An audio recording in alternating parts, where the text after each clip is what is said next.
Good afternoon and welcome to Honeoye Falls-Lima High School, where we have Section 5 Class B football live on the Sentinel. Today it's the home HFL Cougars taking on the visiting Brockport Blue Devils. I'm Peter Carosa, joined alongside Steve Bradley for this afternoon's game.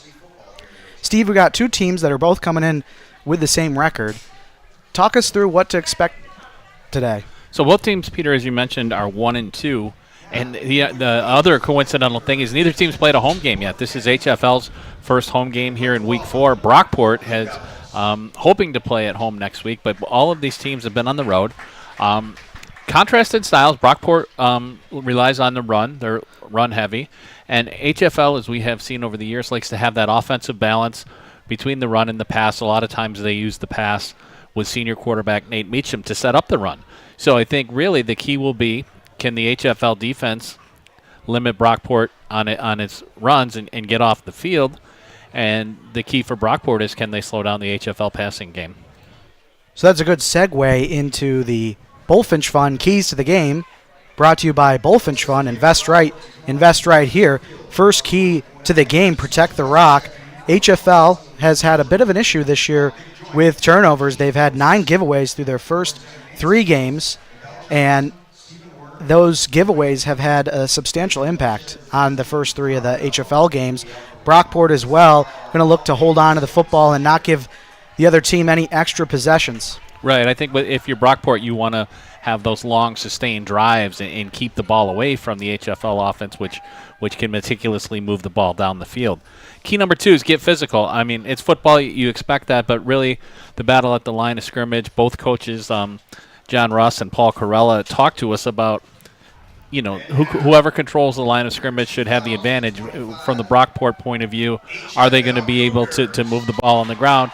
And from the HFL point of view, are they going to be able to get pressure on Brockport, and are they going to be able to protect Nate Meacham?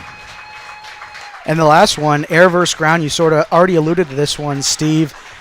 Brockport likes to keep the ground game going, run the ball heavy, as you said, maybe put together some sustained drives. Meanwhile, HFL likes to run a bit more of a spread offense style, toss the ball around the yard and get yards through the air. So both teams now have been introduced. That was the Bullfinch Fund keys to the game. Bullfinch Fund, invest right here. So we are just about 6 minutes, just under 7 minutes away from kickoff. Teams coming to their respective sidelines talking with the officials. And Peter, just to expound on the Brockport rushing attack a little bit, in their first game, they've defeated Churchville Charli 28-7, and then, as the schedule would have it, their last 2 weeks they've played East and Monroe, which are widely regarded as 2 of the top teams in Section 5. Actually, Monroe just defeated East a little bit earlier today, 16-0. But in that win, 2 of the Brockport running backs, Ryan Miller and Wesley Childs, both ran for over 100 yards and scored a touchdown. So those will be 2 of the players for Brockport to watch if they're able to move the ball on the ground.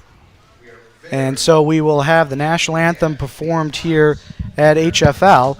It'll be sung by a handful of students from HFL, but we will be playing a pre-recorded live rendition on the air by the Honeoye Falls-Lima Select Choir.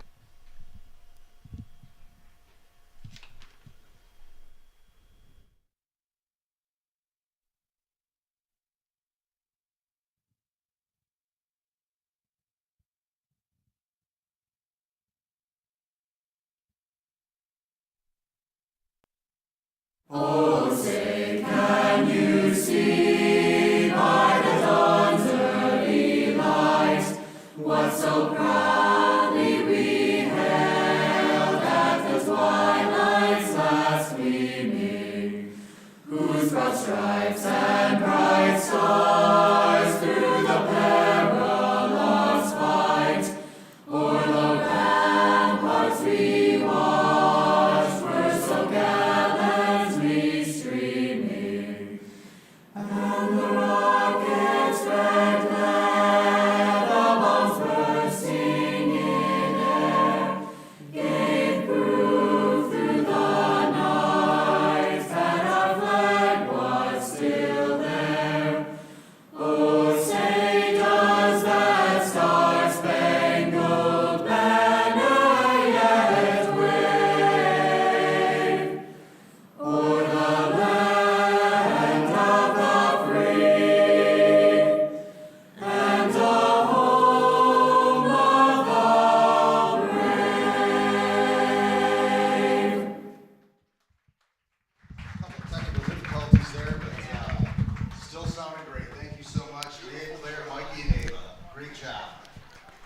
So, And Peter, with- a real nice job there on the anthem by the HFL students. Claire and Maeve Connors, twin sisters, obviously. Mikey Ruff and Ava Youngblood. So they're getting the crowd ready with a nice rendition of the anthem. And with that, now we are ready for the captains to go out to midfield here for the coin toss. Number 11, Nate Meacham. Number 64, August Youngstrom. And number 52, Luca Menz for HFL. Meanwhile, for Brockport, looks like number 1, Mason Scott. Number 3, Aiden Matthews. Number 20, Tyler Davis. And the last one looks like number 23, Ryan Miller. And as I mentioned, Ryan Miller missed last week's game for Brockport, so Brockport glad to have him back. He's a big contributor on both offense and defense, and there's some special guests going up for the coin toss too, aren't there, Peter? Yep, that is the Honeoye Falls class of 2025 Hall of Fame inductees, comprising of, on behalf of Nancy Coates, is Jean Coates. Nancy Coates, class of 1975. Then Alicia Zeisman Cromwell, class of 1999. Adele Marie Johnson, class of 1974. Richard Dick Joint, class of 1962. Brian Neenan, class of 1992. Frederick Nowak, class of 1948. And Stephen Werner, class of 1978. So congratulations to all of them. And it is a little bit different for us, Peter, right? Usually our first broadcast of the year is on maybe it's Labor Day weekend or the weekend after, a nice Friday night where it's still light out at 7 o'clock. And we're starting midstream here with the new track here at HFL. So really, a lot of times we have that preseason report and we don't know what to see from the team. But with 3 weeks under the belt, there's a little bit of a sample size out there. So it looks like Brockport won the toss. And they have elected to check that. It's HFL who won the toss, and they have elected to defer, so they'll kick off. So we'll see the Brockport offense first on the field against the HFL defense. And as we like to do at the kickoff time, let's recognize the officials for today's game. Our referee in the white hat is Peter McCabe. Our umpire is Chris Guyette. Linesman is Fenton Wright. Line judge is Justin Matz. And the back judge is Mike Sampone. So always like to give the officials a shout out. They've had a long time issue across the country having people be officials, so it's great to see this crew out there and people get involved and stay involved in high school sports.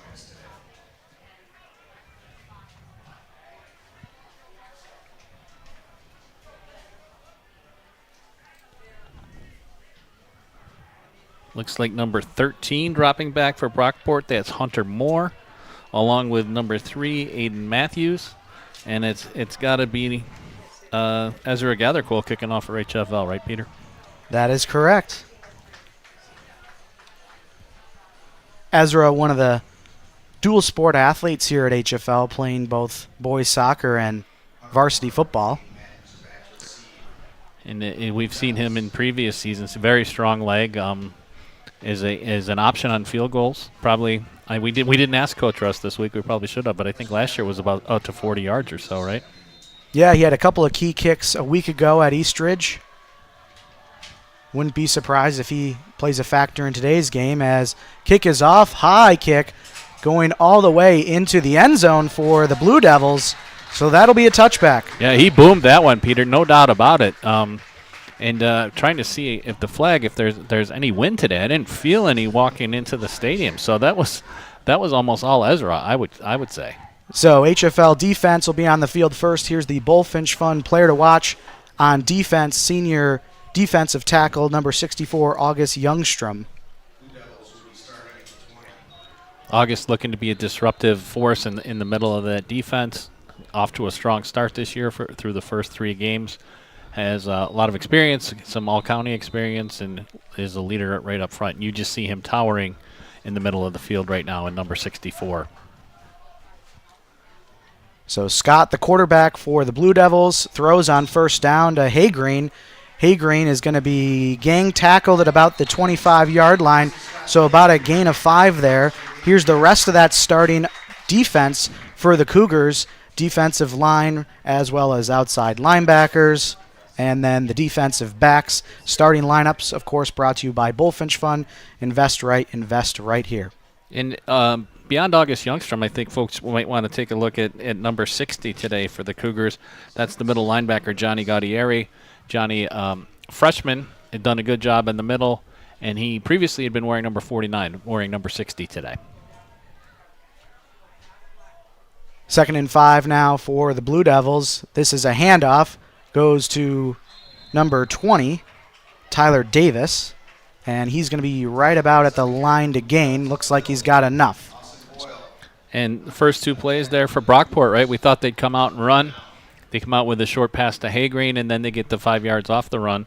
And just want to mention about the Brockport quarterback, Mason Scott.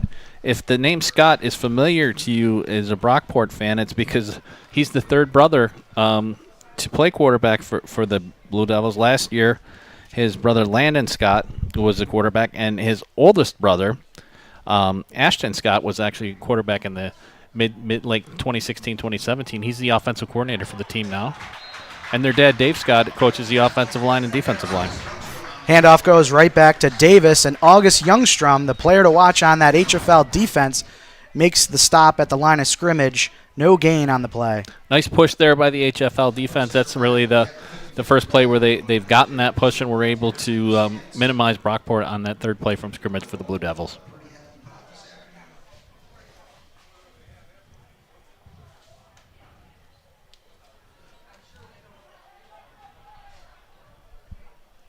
So Childs checks in here for Brockport at the running back position. Throw from Scott, and that's good for a completion to, I believe that's number 7, Giuseppe Marcaro.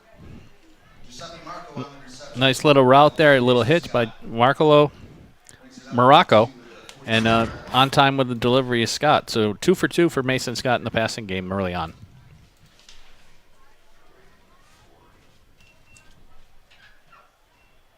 And that's a second first down for Brockport. So with the touchback to start, you like their first 4 plays they've got to be happy with so far.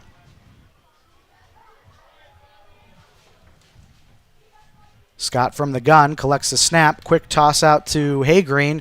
Haygreen breaks the first tackle and then gets wrapped up by a host of Cougars at midfield. That's good for 6 yards. And just like a nice little simple screen pass out to Haygreen. Take the 5 yards. Second and 5. Brockport again in the rhythm on offense.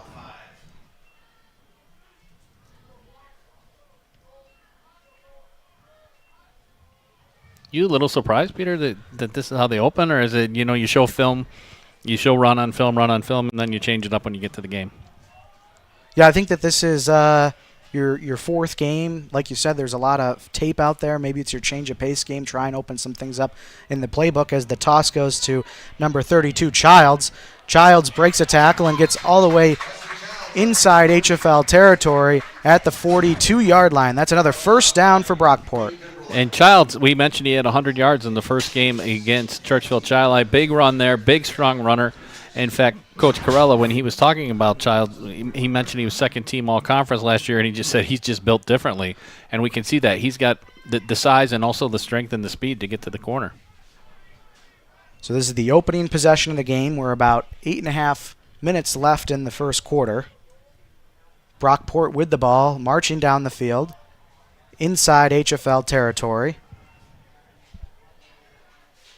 Ryan Miller checks in at running back, and he gets the handoff, and he's going to be tackled in the backfield for a loss of 1, and it was, again, August Youngstrom causing problems for that offensive line. Yeah, you see 64 and 60 right in there for the Cougars, so that's Youngstrom, and as we mentioned, Johnny Gaudieri, and actually the negative play for Brockport there. And Miller checks out. It'll be interesting to see how he is utilized today coming back from that injury. He's usually a two-way starter on both offense and defense, and he's kind of been shuffling in on offense here and there. First 5 or 6 plays for the Blue Devils.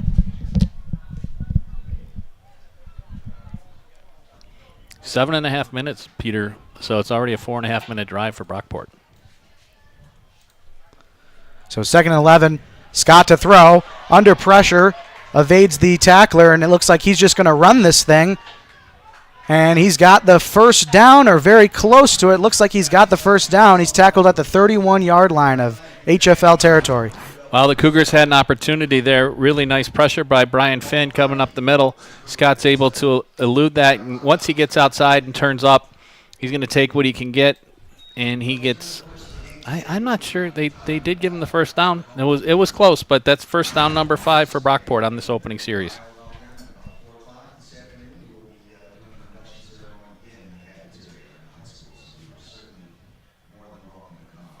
It just seems we use the word methodical, and it just seems that's what Brockport's doing. They're getting 4 or 5 yards every play. So new set of downs for the Blue Devils. So we have a late substitution for them as we have a change at quarterback. That was number 7, handing off to, I believe that was number... Morocco is 7-20, so it was Morocco to Davis. So let's see if that was just a change up on the play. Yeah, Scott's coming back in. It didn't appear that he was shaken up on that run a couple plays ago, but now they're both in. Maybe that's the Brockport version of Wildcat.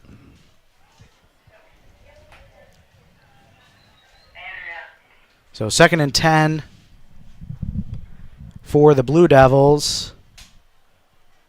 We saw that a little with the New York Giants last week too, right? With Russell Wilson, and then every once in a while they would insert Jackson Dart, and this week they're inserting Jackson Dart at the beginning of the game. So now we are more than halfway through this first quarter, and this is the opening possession for Brockport as they take a timeout here to avoid the delay of game. Yeah, there did to appear to be a little bit of confusion or just late delivery of the play. Maybe with the quarterback change there, so 2nd down and 10, the Blue Devils take a timeout. And this timeout brought to you by the Mendon-Honeoye Falls-Lima Sentinel. The Mendon-Honeoye Falls-Lima Sentinel has been proudly providing local community news for over 35 years, since 1989. The Sentinel is a weekly community print newspaper that is proud to call this area their home. Sentinel newspapers make the perfect keepsake. Big story on the Hall of Fame class on the cover of this week's Sentinel, wasn't there? Yes, there was.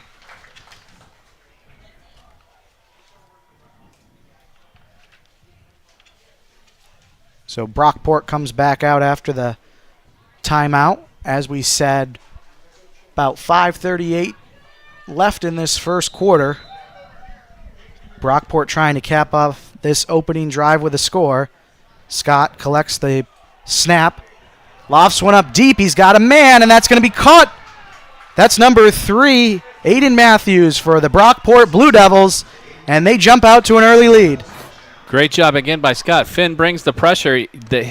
He gets there just a half second too late. Ball's up in the air, and a nice adjustment made by the Brockport receiver, Aiden Matthews, and it's a touchdown for the Blue Devils. 31 yards.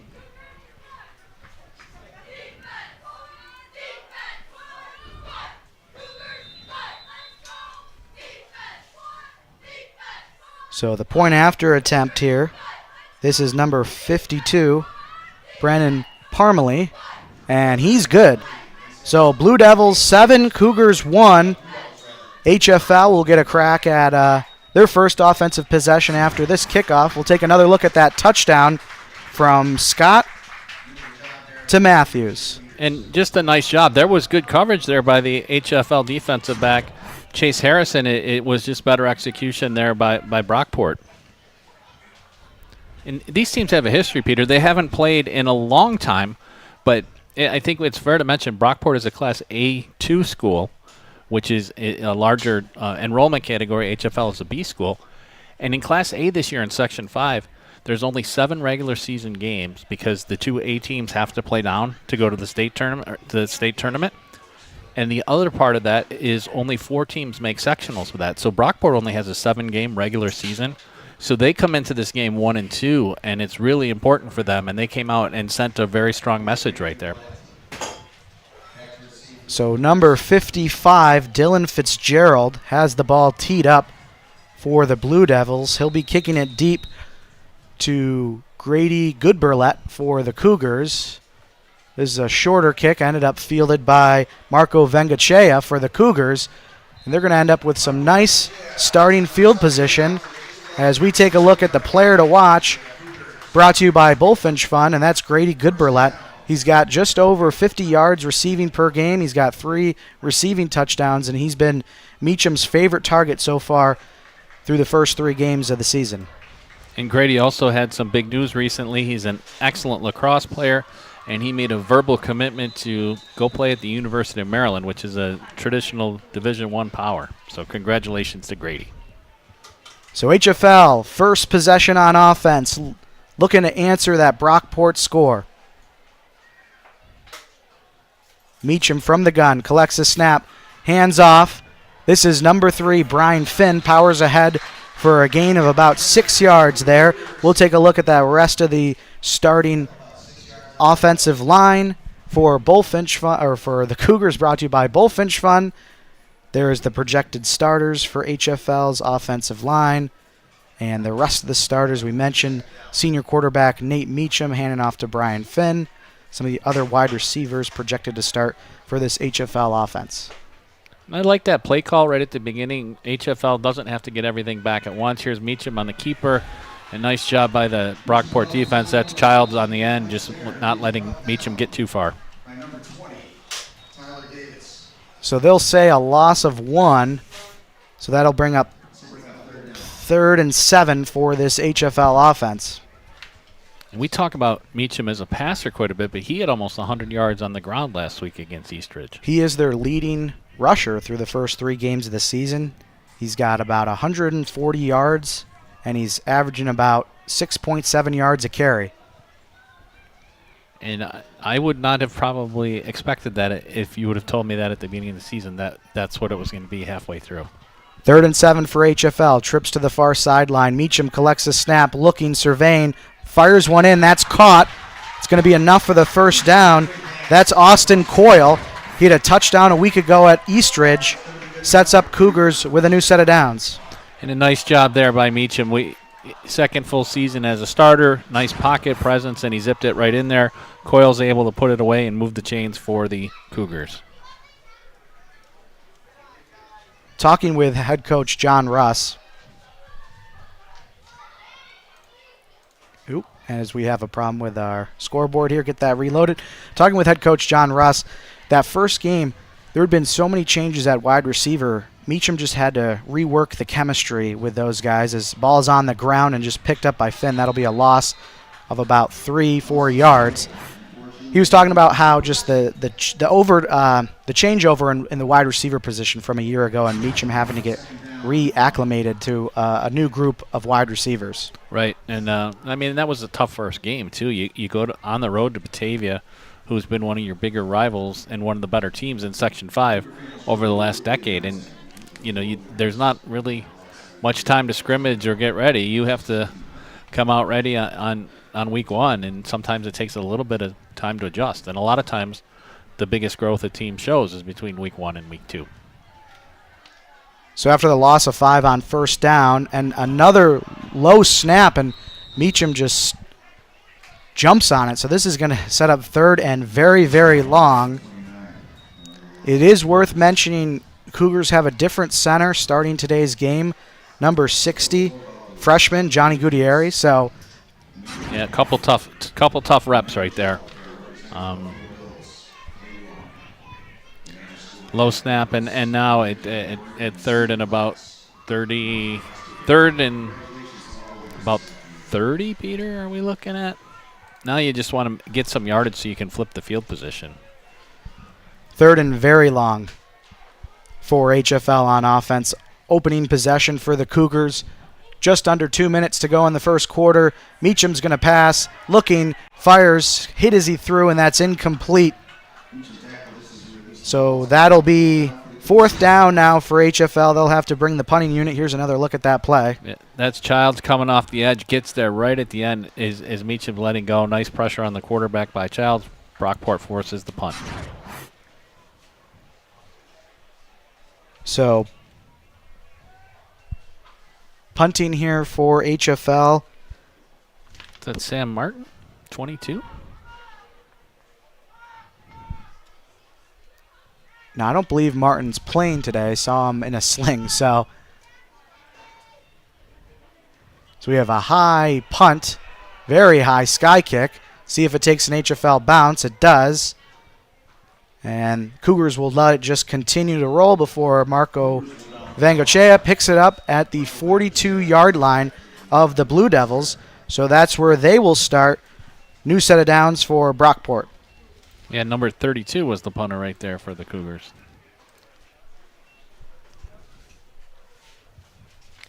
So great start if you're a Brockport Blue Devil fan. You have a nice methodical long drive off the opening kickoff, get a 31-yard touchdown. Then HFL converts one first down, but then a couple of mistakes by the offense, and you get the ball at your 42-yard line for your second possession.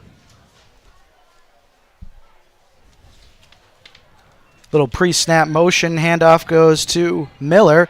Miller strung out and tackled in the backfield by Finn. Flag on the play. Really nice job by Finn. We've seen him in the backfield a couple of times today. Here he's able to read the play, get behind the line of scrimmage, and bring down the ball carrier, Ryan Miller. Late flag is against Brockport, so they will be moving back as well. So they will march off the 10 yards on the holding call. We'll replay the down. So it'll be 1st and 20 now for the Blue Devils. And that might be the play that the Cougars need to get some momentum on this drive, putting the Brockport's really the first time that they have had to face a little bit of adversity on offense so far.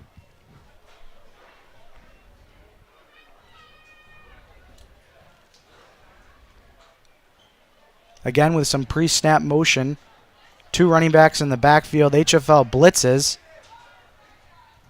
But the Blue Devils are able to pick up about 6. About 7 yards maybe there. Yeah, I think it was Davis, 20. Tyler Davis. Senior fullback linebacker, 5'10", 159 pounds.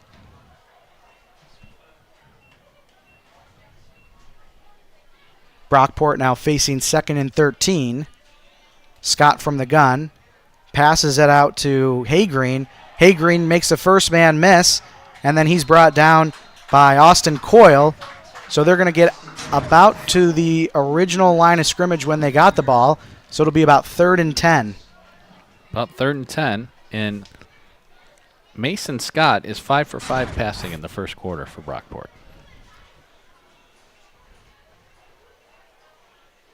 As that will be the final seconds of the first quarter. So we will take a quick commercial timeout here before the start of the second quarter. Honeoye Falls Marketplace. Fresh breads, donuts, special cakes made every day from scratch. Our butcher still cuts your meats to order. Doesn't get any better than that. Hot pizza, fish fries on Friday. Order your favorite sub right here. Organic foods and healthy choices. And beer, lots of beer. Honeoye Falls Marketplace. We're true blue local. Uncompromised quality close to home.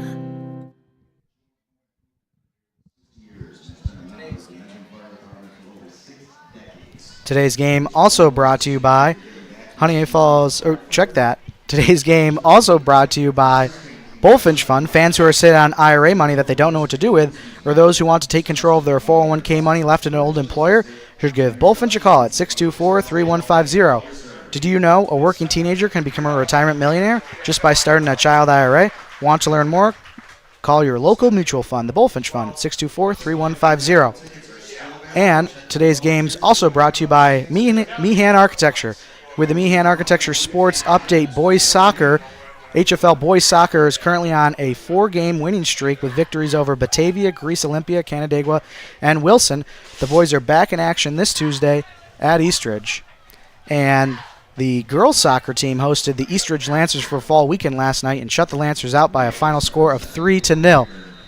As the Brockport Blue Devils facing 3rd and 10, first play of the second quarter here at HFL. Here's the snap. Scott to throw. Scott looks, and that's going to fall incomplete in the vicinity of number 20, Tyler Davis, for the Blue Devils. So out comes the punting unit for Brockport. So a key defensive stop there by the HFL defense. Absolutely, Peter. Exactly what HFL needed on this second Brockport possession. Good pressure on the outside, I believe, by number 56 for HFL. That's Blake Fisher. And now Brockport in punt formation. And here's the punt. End over end kick. That's going to take a nice bounce, fielded by number 7 for the Cougars, but I think it's a break for HFL. I think HFL is going to fall on it and keep possession. that was Marco Vengachea trying to play it on the bounce, and he missed it, and there was a defender for Brockport, number 13, Hunter Moore, who had a chance at it, it looks like, but another Cougar, I believe, was able to get on the ball, and there's a injured HFL player on the field. Maybe it was Anthony Melanchuk that fell on that? No, he's Brockport. I got my roster flipped, Peter. Not sure who was able to recover that. It looks like it was a number that ended in a 2. So possibly Dario Pringle, number 42, or Luca Menz, 52. Right, because you were right. 22 is in a sling. But the HFL also has had some roster changes because we have a number 32 in uniform today. That was the punter. So we'll maybe try to get that at halftime. So there's a timeout on the field for an injured HFL player. It is 1st and 10, though, when play does resume for here at James Dollard Athletic Stadium. So this game, Peter, and we sometimes talk about this, it features 2 coaches who are coaching their alma maters. Coach Russ is in his 14th season with HFL. Coach Corella, only his 2nd year as a head coach, 1998 Brockport graduate, has been on the staff since 2004. He was elevated to that position by former coach, the late Greg Pelletier, and both of these coaches just love working in the districts where they were raised and were athletes themselves. So that injured Cougar on the field was number 7, Marco Vengachea, the return man. He's getting looked at on the sideline. Hopefully he can return shortly, as another low snap is going to be covered up by the Blue Devils, I believe. Yes, it is. So a turnover by the Cougars inside their own 10-yard line. I believe that was number 42, Ethan Barber. Check at 32. Childs. Wesley Childs from the defensive end possession. And we've got an instant red zone possession here for the Brockport Blue Devils. And for the Cougars, the snap has become an issue. That's three times in 4 plays that they've had an issue with the snap. They were able to only have to deal with lost yardage on the previous 2. This one cost them the football. Sets Brockport up at the 4-yard line.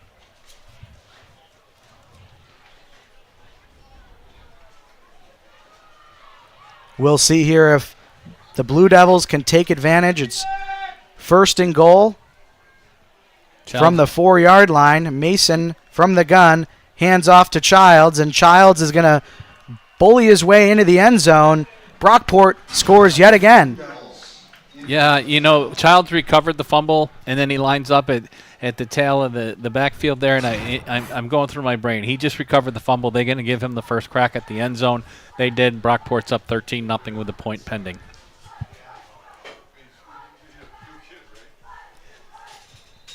So this is Parmalee again on the field for the point-after attempt for Brockport, trying to extend their lead to 14. Player coming on late for the Blue Devils. Play clock at 10. Snap, hold, kick is away, and it's blocked. August Youngstrom got his hand on that right in the middle of the line, 64 with a blocked PAT. Well, it's just been that kind of month for block kicks in the world of football. So we stay at 13-0. Blue Devils leading over HFL fall weekend here at Honeoye Falls-Lima. Had the parade earlier this afternoon. We had the Hall of Fame class for the coin flip. Just a couple extra festivities here. And we mentioned at the top of the live stream, Peter, that they value the rock, right? And it's been one of the keys. And again, the turnover is, provides difficulty for HFL. They give up six points directly off of that turnover. One play after the ball's on the ground, the ball's in the end zone. So I did notice after that fumble, there was 2 HFL players working on the sideline. That was number 52, Luca Menz, and number 11, Nate Meacham. So I'm wondering if we might see a change at the center position. We did talk with head coach John Russ this morning. He mentioned Gutierrez coming in to play center. Freshman, first time playing center. They were going to give it a go, see how it went, but he did mention that if things weren't going as well as they had hoped, they would maybe make a change, and wouldn't be surprised if we see that on this next drive for HFL's offense. Yeah, we'll keep an eye on that. It's a tough spot for anybody to go into, especially a freshman that has not had a lot of reps at that position. Fitzgerald kicks it to Vangochea. And on the return, he's going to be tackled at about the 32-yard line, so it'll be 1st and 10 for HFL. Good to see Vangochea back in the game after... Shaking up on the previous kickoff, right? Well, punt. Punt. So back out trots this HFL offense. And it does look like they're going to keep Gutierrez at center at least for the... He's with the lineman right now, so we'll see who lines up over the ball, but it looks like he's staying. There's a chance that he could be, or did he flip to guard? We'll see. He did. It looks like Menz is at center. Yes, so they just flipped the center and right guard for this possession here. So Cougars 1st and 10, second quarter. About 11.5 to go. Here's the snap. Meacham to throw. Fires it, and that's going to be intercepted. Nope, incomplete. Looked like it was intercepted. It was in the hands of Ryan Miller. Could have been a back-to-back turnover by this HFL offense, but nice play there by Vangochea to break up the pass. Miller unable to complete the interception. Miller did a good job, though, with his drop there. He went into his drop, and then he saw the 2 HFL receivers in the near area, just slid over and was able to get in front of Vangochea, just not able to hold on to the ball. 2nd and 10. Finn in the backfield. He's going to collect the handoff, and he'll go straight ahead. He's got the first down and more. He's got a lead blocker. He's past midfield, inside the 40, the 30, and he's tackled from behind at about the 20-yard line. And that's the play that this HFL offense needed. 52-yard run for Finn. And you're exactly right, Peter. That just injects a lot of energy there. Goodberlet's in front, tries to get the block. Nice job of slowing Finn down so the Brockport defense can pursue and get him, but not until he is inside of the red zone. That Cougar first down brought to you by HFMP. They have a wide selection of freshly fermented foods and vegan options to nourish a plant-based lifestyle. Check out their newly expanded section after the game. So we have a whistle here, stoppage in play. Looks like they want to reset the play clock. So folks at home, you can see on the back of the end zone here to the right of your screen, there is a play clock. This is the first game at HFL using it, so everybody's getting accustomed to it today. High snap collected by Meacham, hands off Finn. Finn tries to bowl through the first tackler. He'll get a couple yards out to the 25. We'll call it a gain of about 4. And even with the timing slightly disrupted on that, HFL able to recover and make a positive play. We see Ezra on the sideline booming some kicks into the practice. Not gather call. Maybe we'll HFL unable to get in the end zone. We might see him. 4 receivers set for HFL. I like Goodberlet in the slot right here, Peter, at the top of the screen, but there's a flag.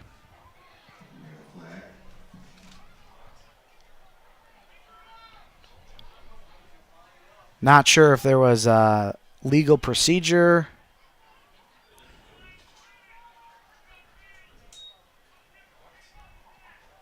Delay a game, maybe? Or they're picking up the flag. Waving it off. Resetting the play clock. 2nd and 6 Cougars. Going to go with the same play, too. The same play call. They do have the option to change it at the line. Meacham to pass. Throws a screen to Vangochea. Works to the outside. Makes a first man miss towards the pylon. Waiting for the indication. Looks like he's going to be short by 1. There is a flag, it looked like, on the far sideline. So, are they going to get the receiver with a hold right there? Goodberlet hands up on top of the shoulder pads. I think that's the call.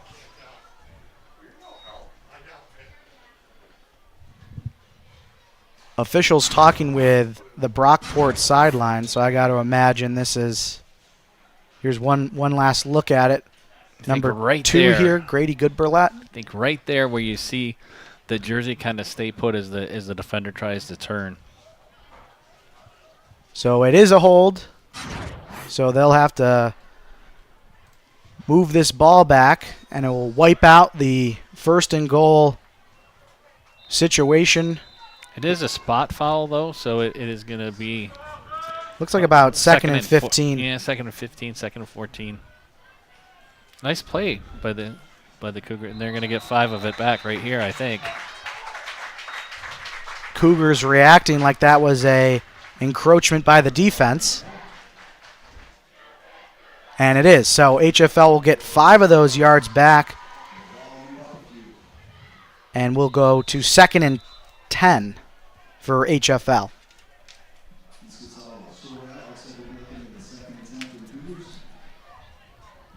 So what do you think here, Peter? What are we going to see? I've liked the way that Finn has run the ball on this possession. I understand they want to try and get the wide receivers more involved. But you spread the field. It also gives you a numbers advantage in the middle of the field. Wow. They don't want to play the second down play, do they? Now we got procedure on HFL. We're back to the second and 15.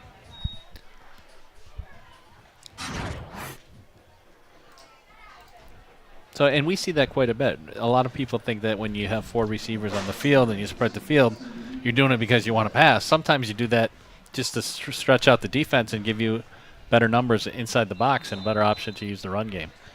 For those at home, we have 9 minutes and 13 seconds to go in this second quarter as we have another whistle by the head official. He's walking to the far sideline. Just moving the down marker up a yard. So after all of this, it's still second down for the HFL offense. Finn in the backfield to Meacham's left. Meacham, high snap, collects it to throw. Screens going to Finn. Something. Finn's got a bit of a convoy in front of him. Race to the end zone and waiting for the officials. And yes, he's in. Brian Finn finds the Meehan Architecture end zone, and the Cougars are on the board here in the second quarter. Nice job there by the Cougars. Brockport defense kind of got sucked into the pocket. They had 3 blockers out in front, and Finn does the rest. Kind of fitting that Finn gets the touchdown there. His big 52-yard run set that drive up.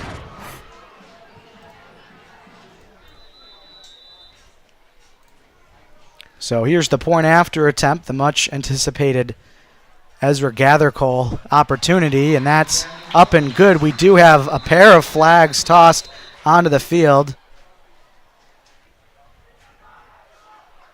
The kick was... Here's that big 52-yard run by Finn, and he cuts it back about 10 yards into the run, gets to the near sideline.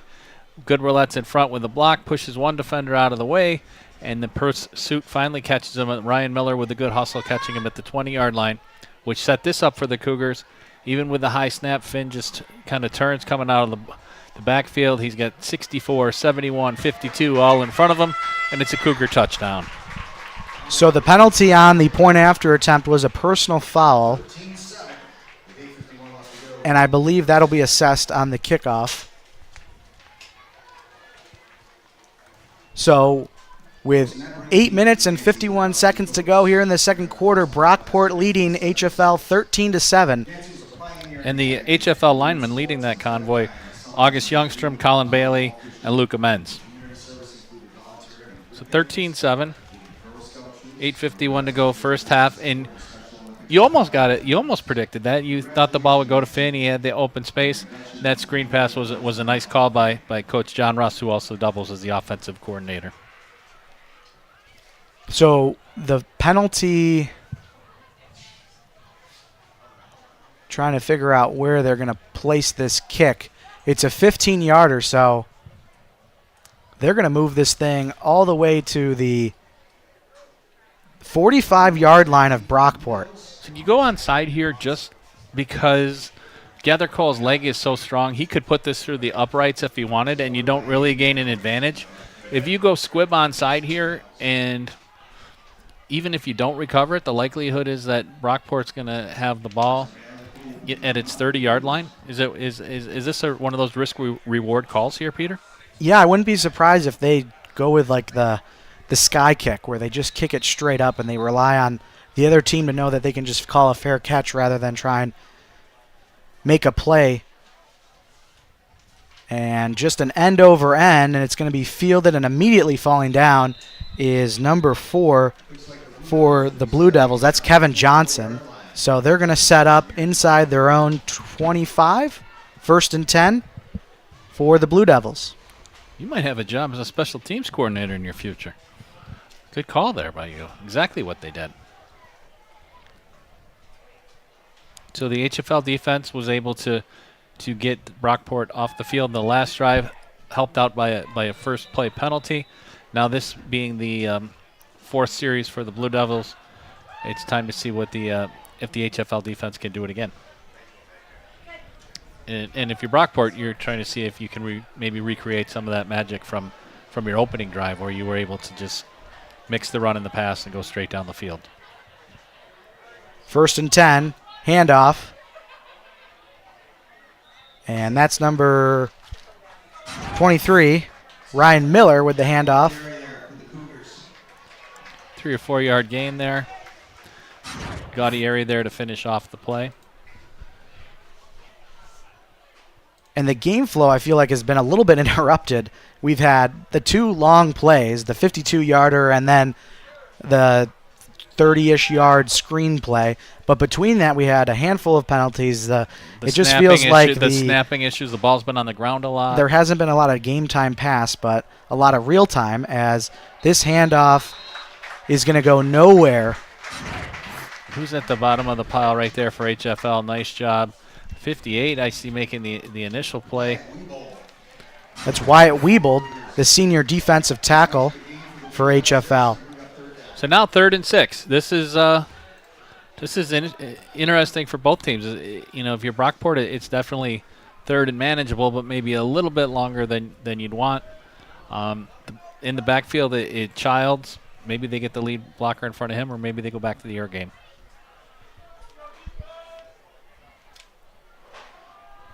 Scott to throw, lofts one up far sideline, and that's just a little bit too far for Aiden Matthews.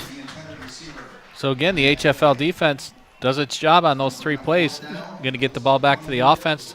7:28 to play here in the second quarter. HFL defense coming alive. Yeah, it seemed like once the defense kind of got settled in after that first drive, maybe some adjustments based on what Brockport did on their opening drive. They've now produced 2 stops outside of, obviously, the goal-to-go situation after the HFL And I don't snap. think you can underestimate just the play, that the 52-yard run by Finn. Even if that drive didn't result in points, the defense was starting to be on the field quite a bit, and that gave them a chance to regroup a little bit and come back. That, I think, had an HFL player. That might be Brockport's ball. We'll see. No indication yet. But No, the HFL players are clapping. We can probably see it better on the replay. Yeah, it looks like this might hit number 12 right in the back of the helmet. Okay, so it's 12. That's 12 That's for Jesse Brockport. Schmidt. And that kick just didn't cover. The coverage outran the kick there. You don't always see that. Every once in a while you see somebody outkick their coverage, but that was not the case. So HFL offense back on the field here, looking to try and tie Brockport. They'll start with decent starting field position at exactly midfield. Meacham from the gun, Finn to his left, trio receivers on the near sideline. Handoff goes to Finn, hesitates, churns out a couple yards. It'll be about a gain of 1 or 2 yards, depending on which official spot they use. And, you know, Finn has had the hot hand for the Cougars. I like him getting the ball there. And the Brockport defense just kind of toughened up there and was able to push them back. So clock is rolling here. Just under 7 to go in the second quarter. HFL won the toss and deferred, so they'll get the ball to start the second half. They've got more than enough time. And I think this puts pressure on the Brockport defense, this trips formation. They need to respect the run, but here's the screen to Goodberlet. Don't block him in the back. Nice read there by the defender. Great play. Yeah, that was Zachary Hagreen coming up and making the stop in the backfield. Because HFL definitely had numbers here to the near side where you maybe were able to read the screen, but you still need to beat the blockers and make the tackle. And that was certainly a nice play by the Brockport defensive back. I think Yardine Henry, number 8.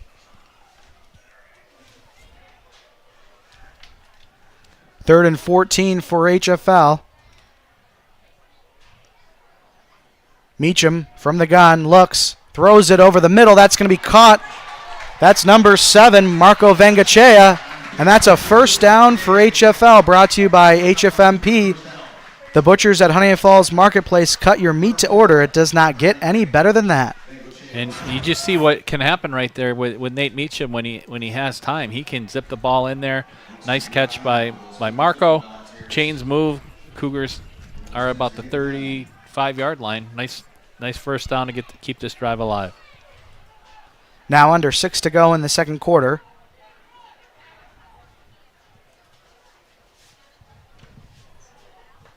Meacham hands off Finn. Finn straight ahead. Going to be tackled. Bottom of the pile there for the Blue Devils was number 56, Dylan Baxter. Solid 3-yard run. Second and 7. I think is HFL starting to find a little bit of a rhythm here. Haven't had the issues with the center quarterback exchange, and when they've been able to handle the ball cleanly, they've been able to move the ball.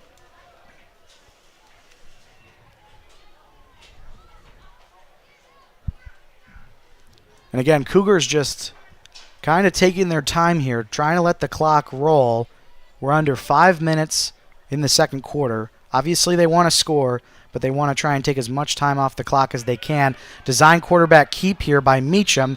He's going to be tackled at just about the 30-yard line, so it'll bring up 3rd and 5. It's probably too early to talk about the beloved double dip, though, Peter, but if HFL is able to score here and tie and take the lead, they are set to receive the second half kickoff, so that could kind of flip a game that really hasn't started to their liking. They've been behind and chasing a little bit. That might give them a chance to get in front and make Brockport have to be the chaser. This is a big 3rd and 5 here for the Blue Devil defense. HFL can snap this ball under 4 minutes. We'll see if they wait.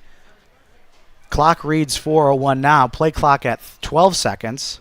I think Meacham was looking to get the free 5 there with the animated count. Meacham to throw. Passes it over the middle. He was looking for number 1, Austin Coyle, who fell over. Yeah, on the in cut, I think he had something if they went over the top, but the good leverage there by the defender. We're looking at 4th and 5. Given the way the HFL defense is playing, I'm not surprised that the offense stays on the field.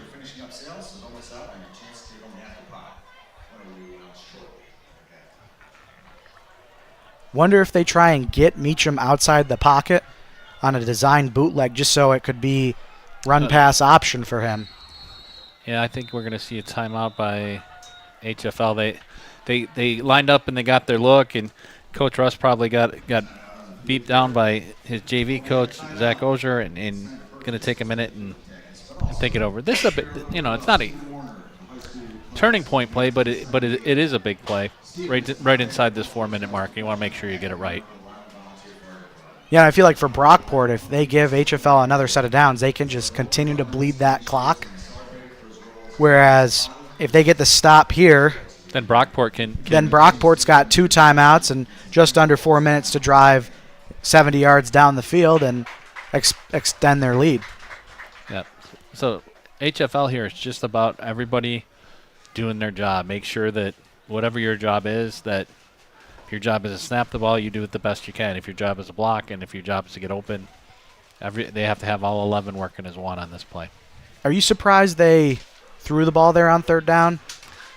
Not really. I mean, maybe where it went, and they really haven't, other than the screen pass, gotten Goodberlet involved yet. And I'm thinking that this ball's probably going to go to one of three players: Meacham, Goodberlet, or Finn right here. But I mean, you look at Goodberlet in the slot at the top of the screen. I like that matchup if he's got the space. So Finn motions to Meacham's right. 4th and 5 for the Cougars. Meacham to pass. Throws it over the middle. That's caught by Goodberlet, but he's going to be about right back to the line of scrimmage. Maybe got one on it. So that's going to be a turnover on downs by the HFL offense. Yeah, it was a little drag route, and the Brockport linebackers did a good job. They just kind of had that zone coverage, and Goodberlet really didn't have any place to go after he had the ball. So as we mentioned, 3:49 to go in the second quarter. Brockport with 2 timeouts.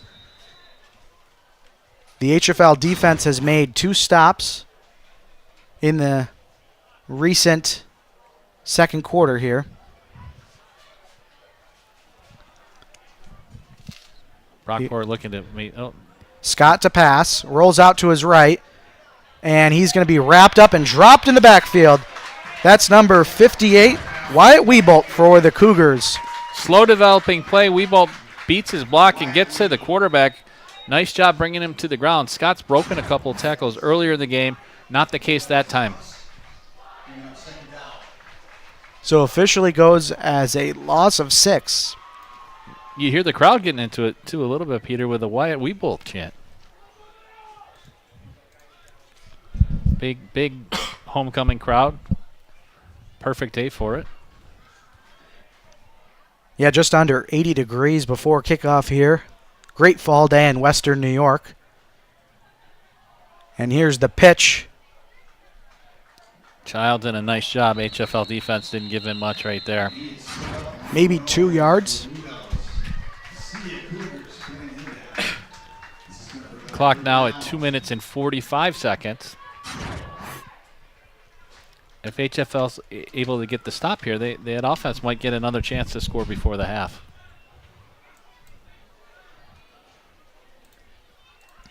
So we'll call it 3rd and 14 for the Blue Devil offense. Inside their own 30-yard line. Clock is rolling. 2:20 left in the second quarter. Mason Scott to throw. He hits Childs, and Childs is going to be tackled. Nice open field tackle there. That's Blake Fisher, the junior. 5'9", 185 pounds, maybe able to close in, get those ankles, bring Childs down for a minimal gain. Now it's 4th down right at 2 minutes. It's not an official 2-minute warning. It's a timeout, but we should be able to see the 2-minute offense version that the Cougars have. Yeah, HFL elects to take their second timeout of the first half. Stops the clock exactly at 2 minutes, like you said, Steve.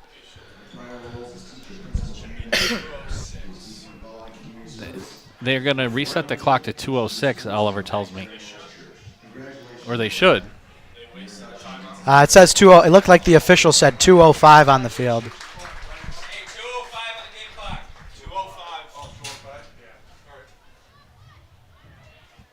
So 2:05 before this punt play.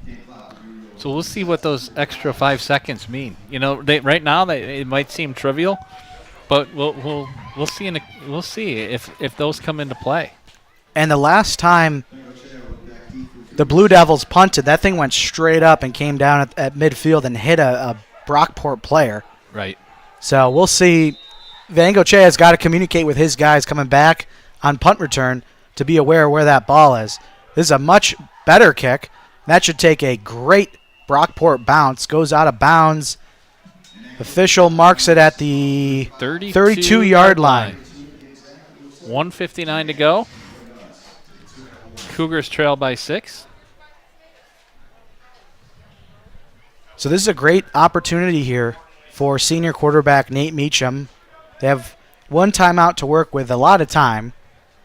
Couple of chunk plays, get them set up in a scoring position. And they don't even need to be big chunk plays. You can do 12, 15 yards, use the sideline as your friend. We've seen the 4 receiver set quite a bit.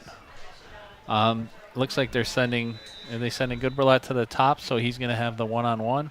The 3 receivers to the near side. 1st and 10. Meacham rolls to his right. Waiting, and he'll be tackled at the out-of-bounds marker, so I think that will go down as maybe a loss of 1, so that will go down as a sack. Dylan Fitzgerald there with the play for Brockport. All Monroe County player last year. He does a little bit of everything for the Blue Devils, and right there he stopped Nate Meacham, who you mentioned coming into this game was the leading rusher for the Cougars. Finn may have overtaken him at this point, but not much there. Only took 9 seconds off the clock. 2nd and 11. Meacham again to pass. Lofts one up in the direction of Goodberlet, and looks like he might have had a couple yards of separation, but Meacham just couldn't get it to him. Yeah, about a step away from making a connection there. So now it's 3rd and 10, 3rd and 11.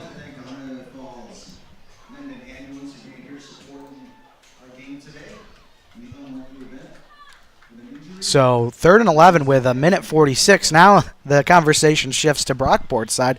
They've got 2 timeouts, and if they can force an incompletion here, they can get the ball back with a little bit more than 90 seconds.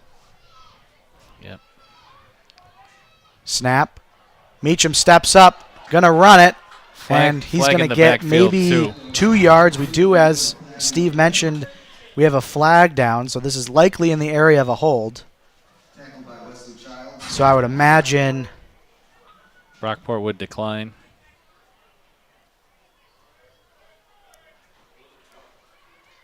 Stops the clock with 1:42.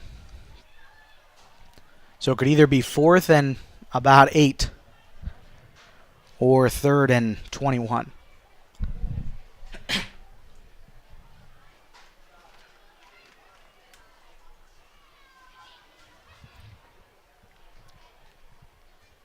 Waiting for the official indication, but I would think in all likelihood that this would be a penalty that's declined, forcing HFL to punt. Expect Brockport maybe to put a little pressure, given the fact that HFL's had some difficulty with its long snaps today. Put a little pressure on the punter, try to hurry up the operation, see if they can make a play. It looks like Brockport has taken a timeout, Peter. So that'll be their 2nd timeout. This timeout brought to you by the Mendon-Honeoye Falls-Lima Sentinel, who's been proudly providing local community news for 35 years since 1989. The Sentinel is a weekly community print newspaper that is proud to call this area home. Sentinel newspapers make the perfect keepsake.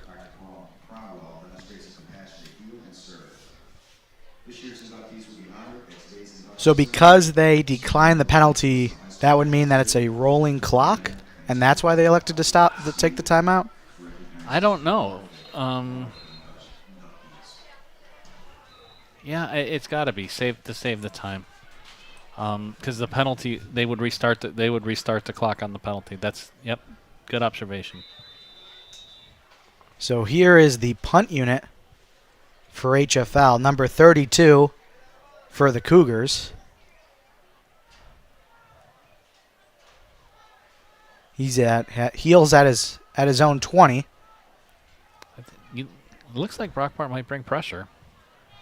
And low snap picked up by the punter, and he's going to be tackled at the 20-yard line. So again, great field position for the Blue Devils. You see, I believe 20 Tyler Davis, 23 Ryan Miller, with the pressure right up the middle, and great field position for Brockport. Not officially a turnover for the Cougars, but it in all intents and purposes it was. And that's the 2nd week in a row where they've had issues with the snap on a punt. A week ago at Eastridge, bad snap, bad catch by the punter leads to a pickup 6 for the Lancers. And again this week, similar issues. So now it's up to the defense to make a big stand. We had talked about a couple of opportunities for HFL maybe to take the lead at halftime. Now it's up to the defense to try and keep them from being down 2 scores at the half. 1st and 10. Mason lofts one up. And incomplete. Mason Scott looking for number 13, Hunter Moore there.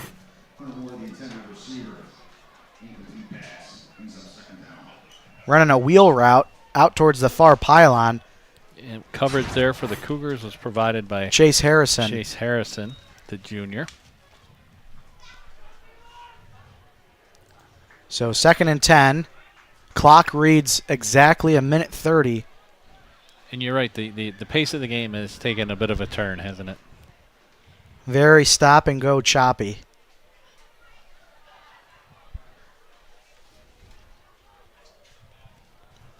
Second down. 2nd and 10. Scott again to throw. Got a man. That's number 20. And Tyler Davis off to the races. Touchdown, Blue Devils. And just a simple out for the running back, comes out of the backfield, misses a tackle at the 20, then it's a race to the pylon, and Tyler Davis knew at the 5-yard line he wasn't going to be caught. So Brockport extends its lead to 19 over HFL 7. We'll see if they go for 2 here. The last time they had their PAT blocked by August Youngstrom.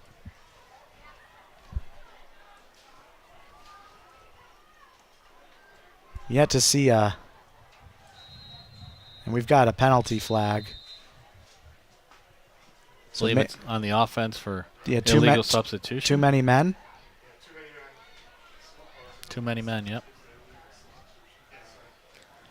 So this may change. I wonder if this changes the strategy now, because that'll move the ball back. Do you still try and go for 2, or do you bring the kicking unit on the field? It looks like the offense will stay on the field. So this is a 2-point play attempt for the Brockport Blue Devils. Untimed down. There's a minute 23 left to go in the second quarter.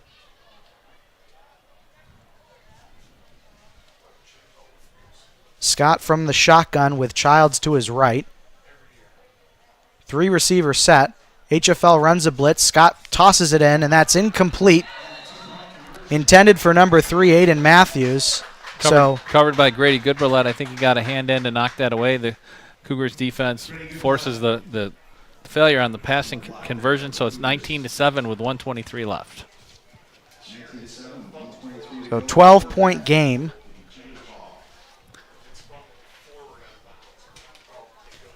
This will be interesting to see the mindset of the how Cougars. Aggressive HFL gets. They have 1 timeout left. They're going to have a minute 20, minute 15, depending on how much time gets taken off this return.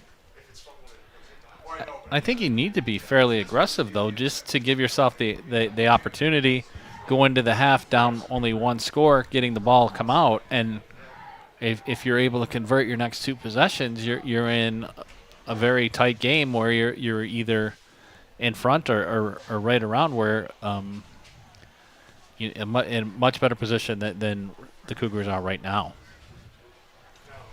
But they just had a possession where they went 3 and out, and it cost them a touchdown.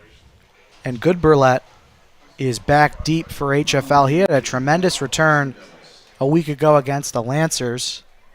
Got the ball out to close to midfield, and I bet the Cougars are looking for him to replicate something similar here, as it's just a squib end over end kick jumped on top of by the Cougars at the 35-yard line. Owen Carney, maybe? Number 14? So 35-yard line's decent starting position.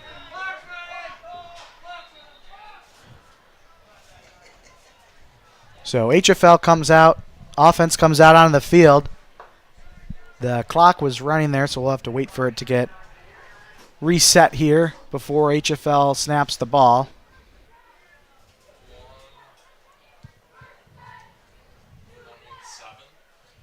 He's at 107 right now. Oh, 117.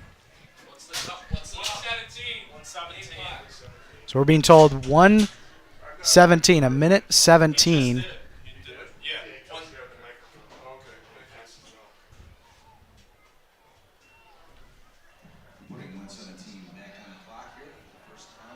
So Cougars with 1 timeout, ball at their own 35-yard line. They'll have a chance to score here. As we mentioned, they deferred on the coin toss. So I think the key to this possession is a positive play on the first play, because if the Cougars are unable to make much progress on the first play, they might slow things down. Meacham to pass, looking for a screenplay to Finn, and he just elects to run out of bounds. So they'll lose about 10 yards there. A nice job by Childs there. The screen pass resulted in HFL's first touchdown. Childs was not going to let that happen again.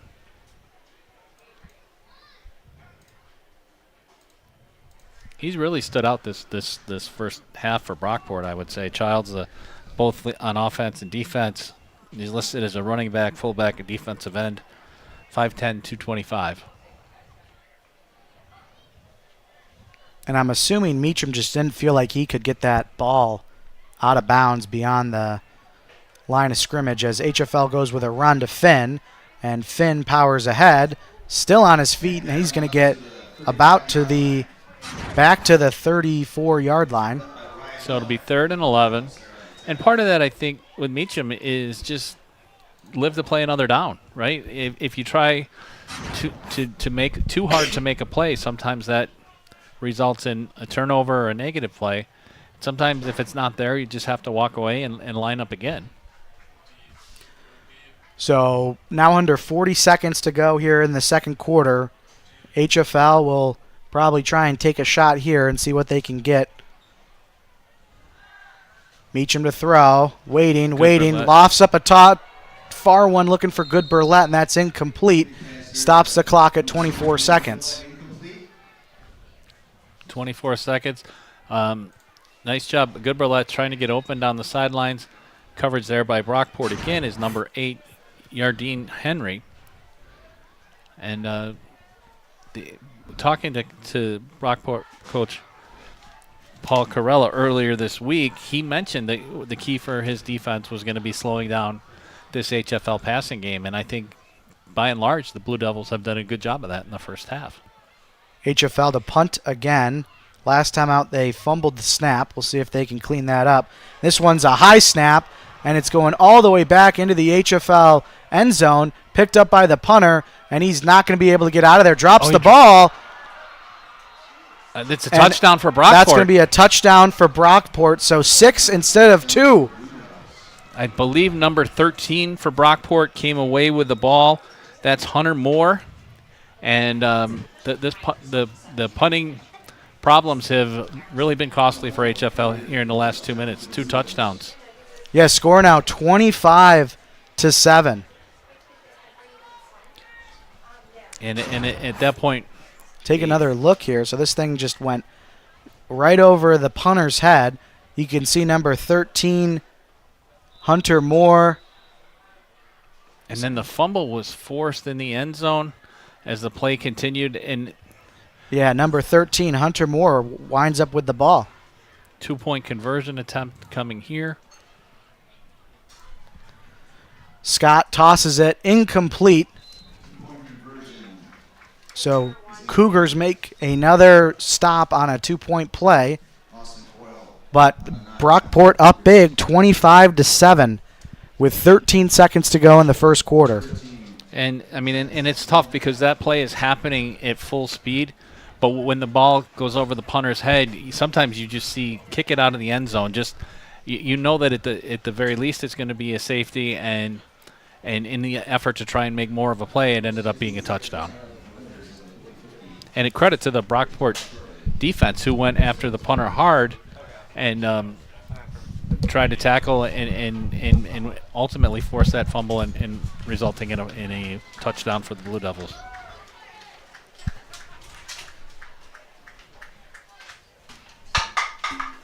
So likely we'll just see a kick and a kneel down by these two teams and go to the half.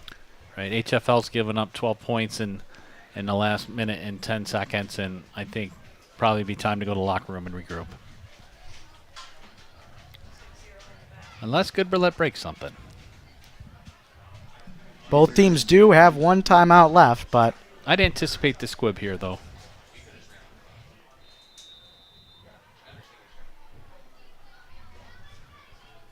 here's the kick on the carpet, fielded by HFL. This is number 17. Is Chase Harrison, 0. 0. Check that. Chase Harrison takes it out of bounds. 9 seconds to go. 1st and 10 for the Cougars. And I think they would just take a knee here. So Brockport will kick off to start the second half. We'll look at the first half highlights and go through some ad reads here at halftime. Glad to have everyone tuning in for our first broadcast of 2025. And Cougars will run a play. Here we go. Handoff goes to Finn. And Finn loses the ball. The ball is out on the ground. And it's going to be covered up there by HFL with no time left. So that means we'll be going to halftime here. A very heads-up play there. I think it's Johnny Gaudieri that was able to pounce on that football as time was expiring. So we'll take a quick commercial timeout. We'll show the first half highlights and talk about what to expect here in the second half of play. Thanks for tuning in to the Mendon-Honeoye Falls-Lima Sentinel live on YouTube.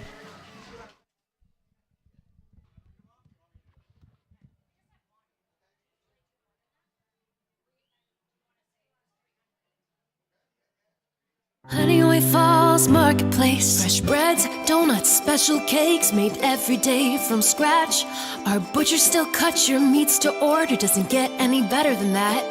Hot pizza, fish fries on Friday. Order your favorite sub right here. Organic foods and healthy choices. And beer, lots of beer. Honeoye Falls Marketplace. We're true blue local. Uncompromised quality close to home.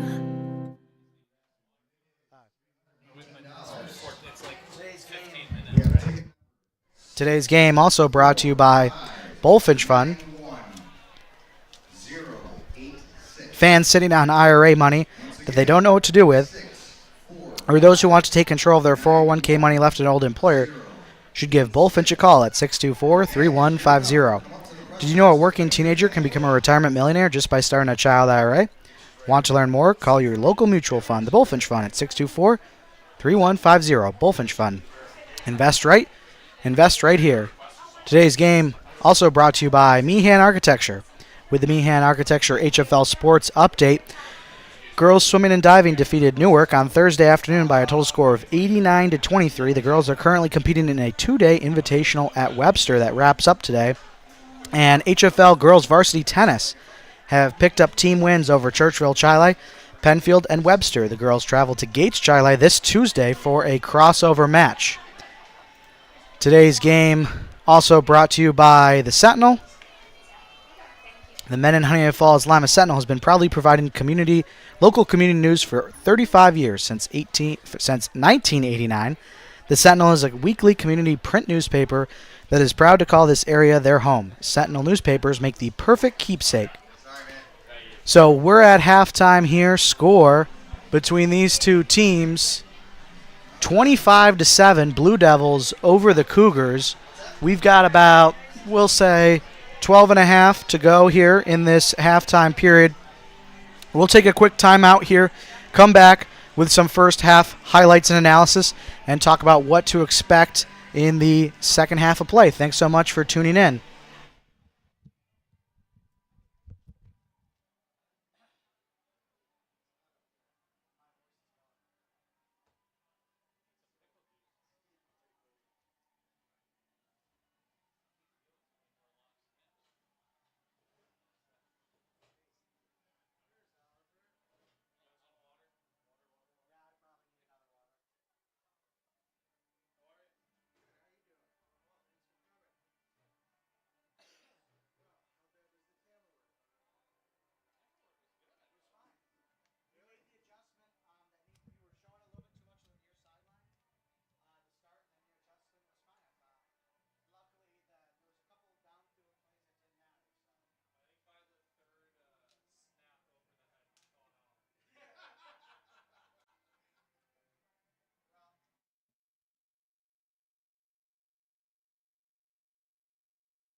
And we're back live here at HFL. Halftime score 25-7. Blue Devils over the Cougars. We'll take a look at those first half highlights.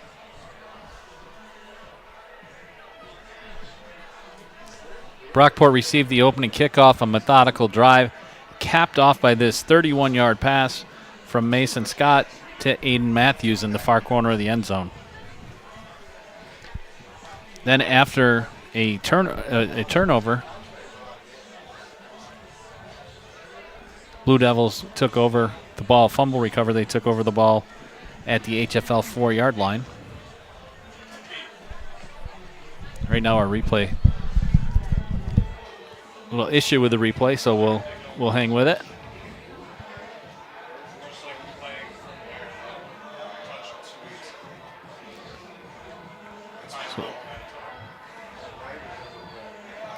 At halftime, Brockport was scored 12 points in the last 123 of the first half.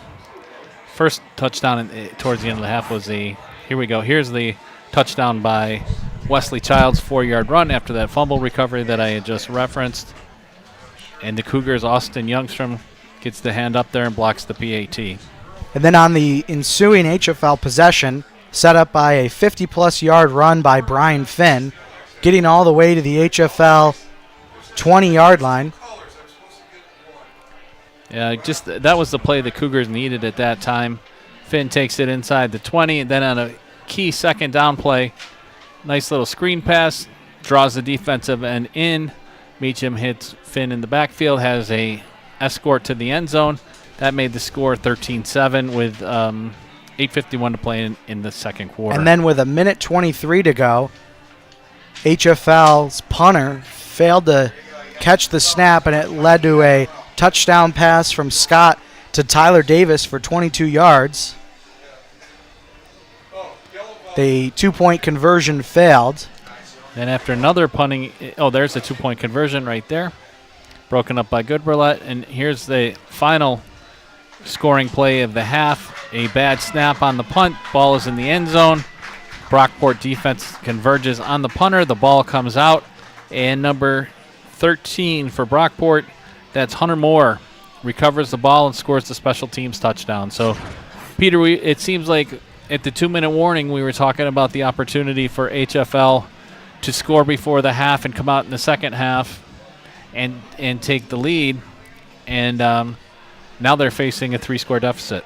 Yeah, it was a real tidal wave of events. It kind of reminds me of that Week 1 game HFL had against the Batavia Blue Devils, where they gave up a series of touchdowns within a short time period to start the second half and found themselves in just an insurmountable hole.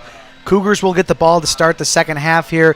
Got to expect that at this point it's just get that first down, build a couple of plays of momentum, move the ball down the field and try and get some points. Their defense has made good stops when they've had to, when the ball's been, I'll say, in normal situations. There's been a couple too many times today where the HFL defense has been called to come out on the field with their backs up against their own end zone and make a stop. And if you're Brockport, just no mistakes and keep doing what you're doing. You're doing all the right things. You got a big lead, and you just got to focus on doing the right things and the small things. Right. And we came into this game expecting to see a Brockport run game that was probably see them run a little bit more than they have. But sometimes you hear coaches say that special teams is a third of the game. Today, special teams have been more than a third of the game. And it really just in that 2-minute span. Yeah, it seems like HFL, they were able to make the adjustments from a personnel standpoint when they had to with the center situation coming into today's game. Midway through the first quarter, they changed the center. Seems like they've cleaned that up. The punt team, they've got to work that out. Who knows? Maybe we don't see another punt by the Cougars in this game given the score, but certainly for the weeks moving forward, this has been the second week in a row where they've given up a touchdown on a punt situation with a mishandled snap. Right. And I think you're right. It's just about stacking those positive plays on this first possession and taking care of the ball. I mean, it was one of our keys coming into the game, and now, it's come to fruition with those gift draft points for Brockport. And to Brockport's credit, they have seen an opportunity to put pressure on HFL in punting situations, and they were able to capitalize with 2 touchdowns. We'll talk a little bit more about their upcoming schedules for both teams, but this game was definitely one that I don't want to say was a must-win for either team, but just looking at what they both have ahead of them, schedule-wise, this would be, certainly a great opportunity to add to that win column. Both teams 1-2 coming in today. There's the buzzer. So we will be ready to get this second half underway here. And I would just maybe think that the sense of urgency for Brockport might be a little bit more just because of the way the sectional tournament is set up in Class A2 with only 4 teams getting in. There's only 4 teams in Class B as well, but all 4 of them are going to qualify for sectional. So the Cougars know that they will have a postseason opportunity. It's just what will that postseason opportunity look like?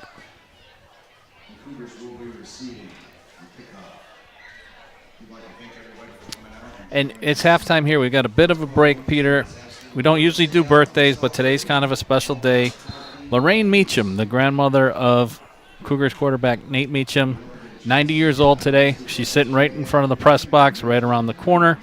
And according to her son, Dan, she sat in that seat for 12 straight years of football without missing a game at home or away. So happy birthday to Lorraine Meacham. Ball is teed up here for Brockport. This is Dylan Fitzgerald kicking off for the Blue Devils. Hand up. There's the whistle. Kick is away. Low kick. Takes a big bounce and is going to be fielded at about the 34-yard line. That took a little bit of a crazy hop there. But we've seen Brockport squib a few times. I think part of that is to keep the ball away from Brady Goodberlet, and sometimes in high school, the teams will squib just because they don't get the hang time when they put the ball in the air, and they can really cause some issues with coverage.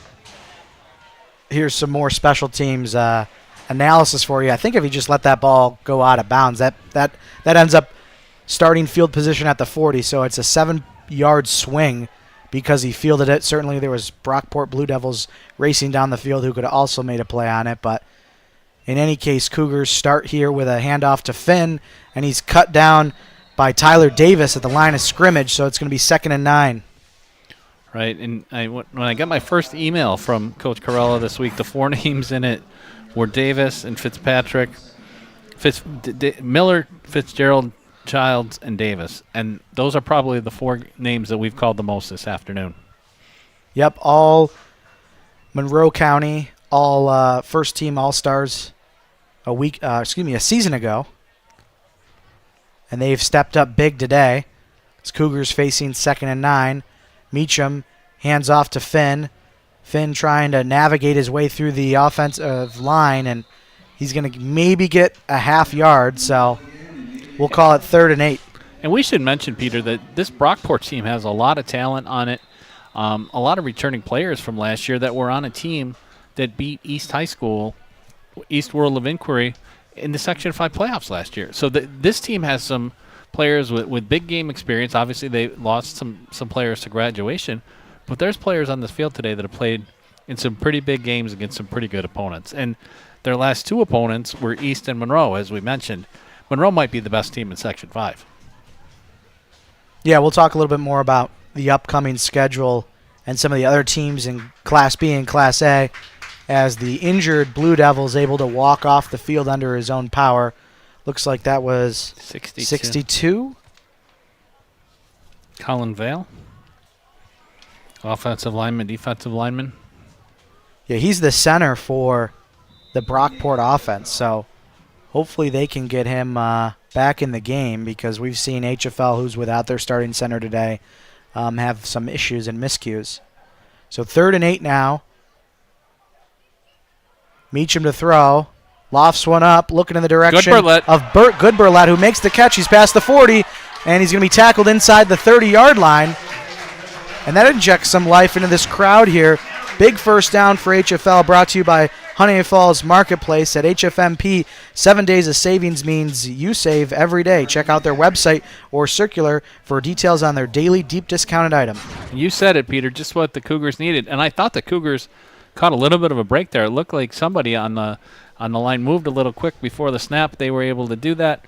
Corner out there for Goodburlett. Big gain. HFL now at the plus 25. Finn shifts to Meacham's right. Tosses out to Goodburlett, who's immediately met and dropped at the line of scrimmage by number 3, Aiden Matthews. Yeah, not any blocking really out there. That was a play where you get the ball to your playmaker in space and hope that he can make the defender miss. The Brockport defense was up to the challenge. HFL opening drive of the second half, trailing the Blue Devils 25-7. Just under 10 minutes on the clock, rolling. And you would say must-score drive here for the Cougars, correct? I would think so, given the way that the first half ended, just from a psychological standpoint, as a diving catch there made by Chase Harrison, going to set up first and goal for HFL. We'll take another look at that. Nice job by Meacham. He had some time, steps up in the pocket. Harrison's down on the far hash mark, makes the sliding catch, first and goal, just outside of the 1 yard line. So the Cougars coming out and responding the way that they needed to, and the offense is clicking right now.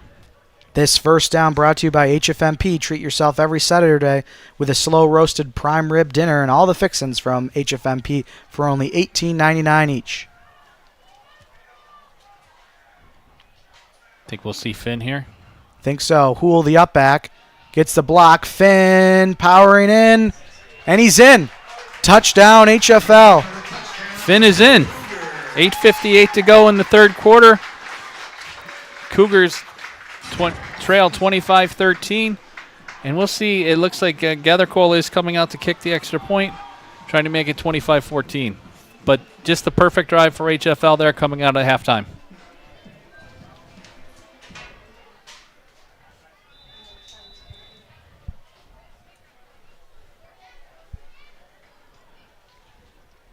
Snap, hold, Gathercole up, and good. Cougars 14 now on the board. Brockport still leading, though, 25-14 here at HFL. Take another look here. Couple plays in that series, starting with that catch there by Goodburlett to set the Cougars up deep into Blue Devil territory. Yeah, that was 3rd and 7, and Goodburlett with a big conversion.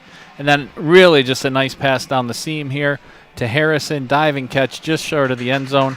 And Finn, who's been the workhorse in the backfield today, gets a good push from Youngstrom.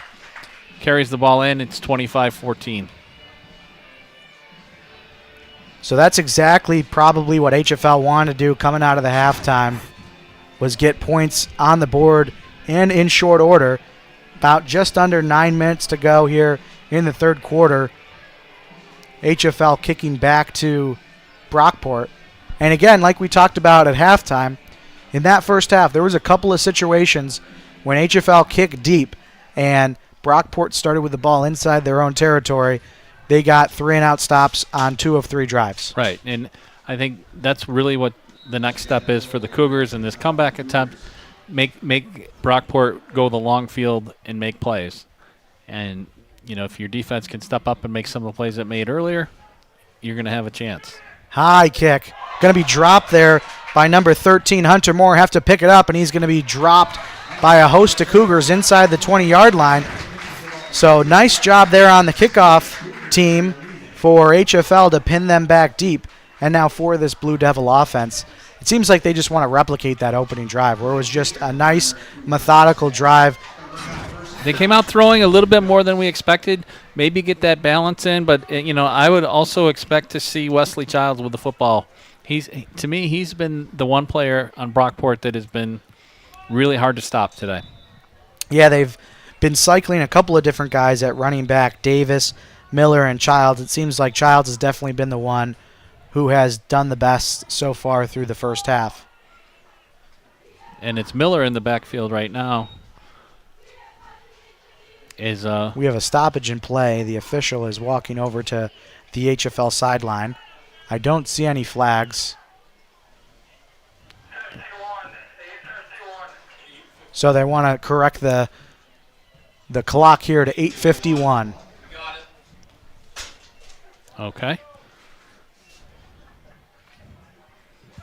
That's Pete McCabe, I believe, is the referee today. We've heard a lot from him. So 1st and 10. Scott to throw. Lofts it up deep. He's got a man, but can't connect. Morocco, number 7, had his man beat, but Scott just couldn't get it to him.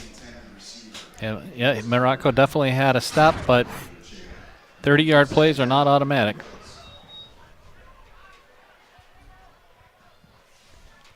So a win on first down for the Cougars sets up this big second down. Yeah, they've taken a couple of deep shots today, and they haven't been able to connect yet. Other than the first touchdown, about 30 yards. But like you said, when HFL has been defending the long field, they've done a nice job. Scott to throw again. This is the near sideline to Morocco, and Morocco going to be tackled at about the 25-yard line. So that'll bring up 3rd and medium. We'll call it 3rd and 4.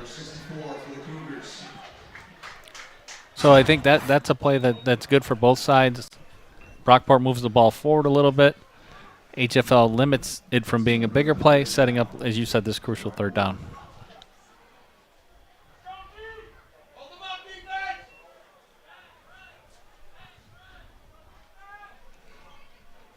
So for this 3rd and 4, Brockport will come out with a 2 running back set.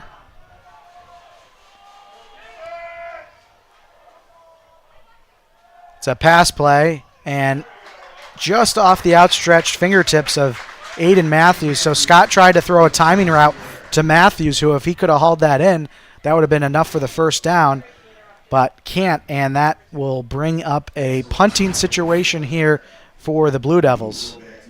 And the HFL defense did its job, right? The offense came out, scored a touchdown, and now this looks like a shotgun. Yep, deep kick there, short Here's kick. The punt going to be fielded by Goodburlett, and he's going to be tackled at the 50-yard line. So nice coverage there by Ryan Miller, who limited the return by Goodburlett to only a couple yards. 7:44 to go here in the 3rd quarter. Brockport leading HFL 25-14. The Cougars with their second possession of the second half after marching down the field to a Finn touchdown on the first possession. I think if you're HFL, you're just looking for more of the same. Yeah, I feel like Brockport's defense has to make a stand here. If they give up another touchdown, it just feels like this game kind of blows wide open after feeling like at halftime they had all the control coming into the second half. Handoff goes to Finn. Finn straight ahead. He's got the first down and more, still on his feet inside the 40 and tackled at the 35-yard line. That's an HFL first down brought to you by Honeoye Falls Marketplace. True blue local for over 40 years. And HFL comes out and has been crisp on these first offensive plays in the second half. You mentioned Brockport's opportunity to make a stand. If you're HFL, you just need to keep making sure you do the basics correctly.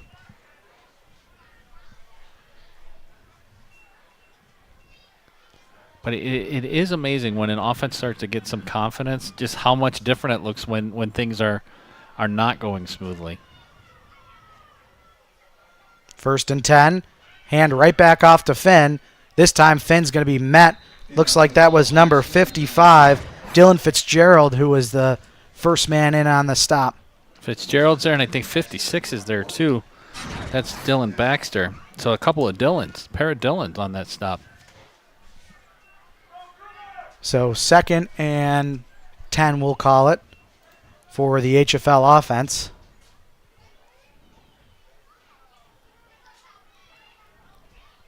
.35-yard line, so plus territory.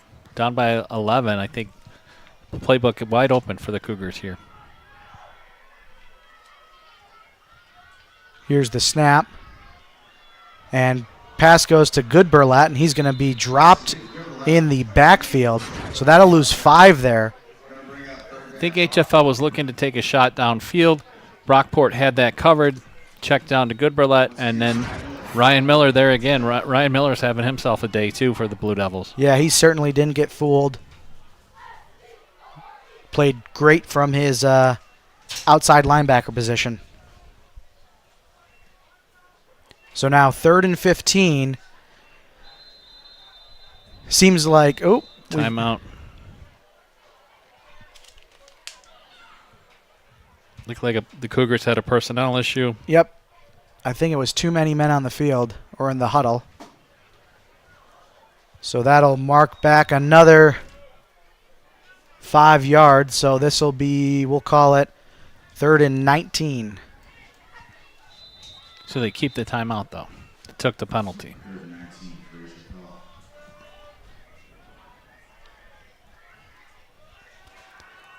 I believe it's 2 down territory anyway, so. Agreed. Here's Meacham to pass. Loads one up, tosses it, and that's going to be caught in traffic. This is Goodberlet, and it's green grass in front of him. Grady Goodberlet finding the Meehan Architecture end zone, and the Cougars are now back within a score. Who needs 2 downs? Cougars get it all done in one. Nate Meacham, nice spiral. Then the 2 Brockport defenders collide, opening up a seam, and Goodberlet takes it down the far sideline for a 45-yard touchdown. 25-20 with 5:38 here to go in the 3rd. And you called it, a little bit of friendly fire there in the defensive backfield for Brockport. And now number 10, Ezra Gathercole, can make this. Check that. They're going to go for this to make it a 3-point game. I get it. You know, then the field goal could tie it. Offense has been really clicking here the first 2 drives of the second half. So here we go. And then this looks like it is a timeout. Yep, it's a timeout by HFL. And that's not ideally what you want when you just had the big play for the touchdown. But if you're going to go for 2, you want to get it right. So, the tide is turned here, Peter, though, in the first 6 minutes, the first half of this 3rd quarter.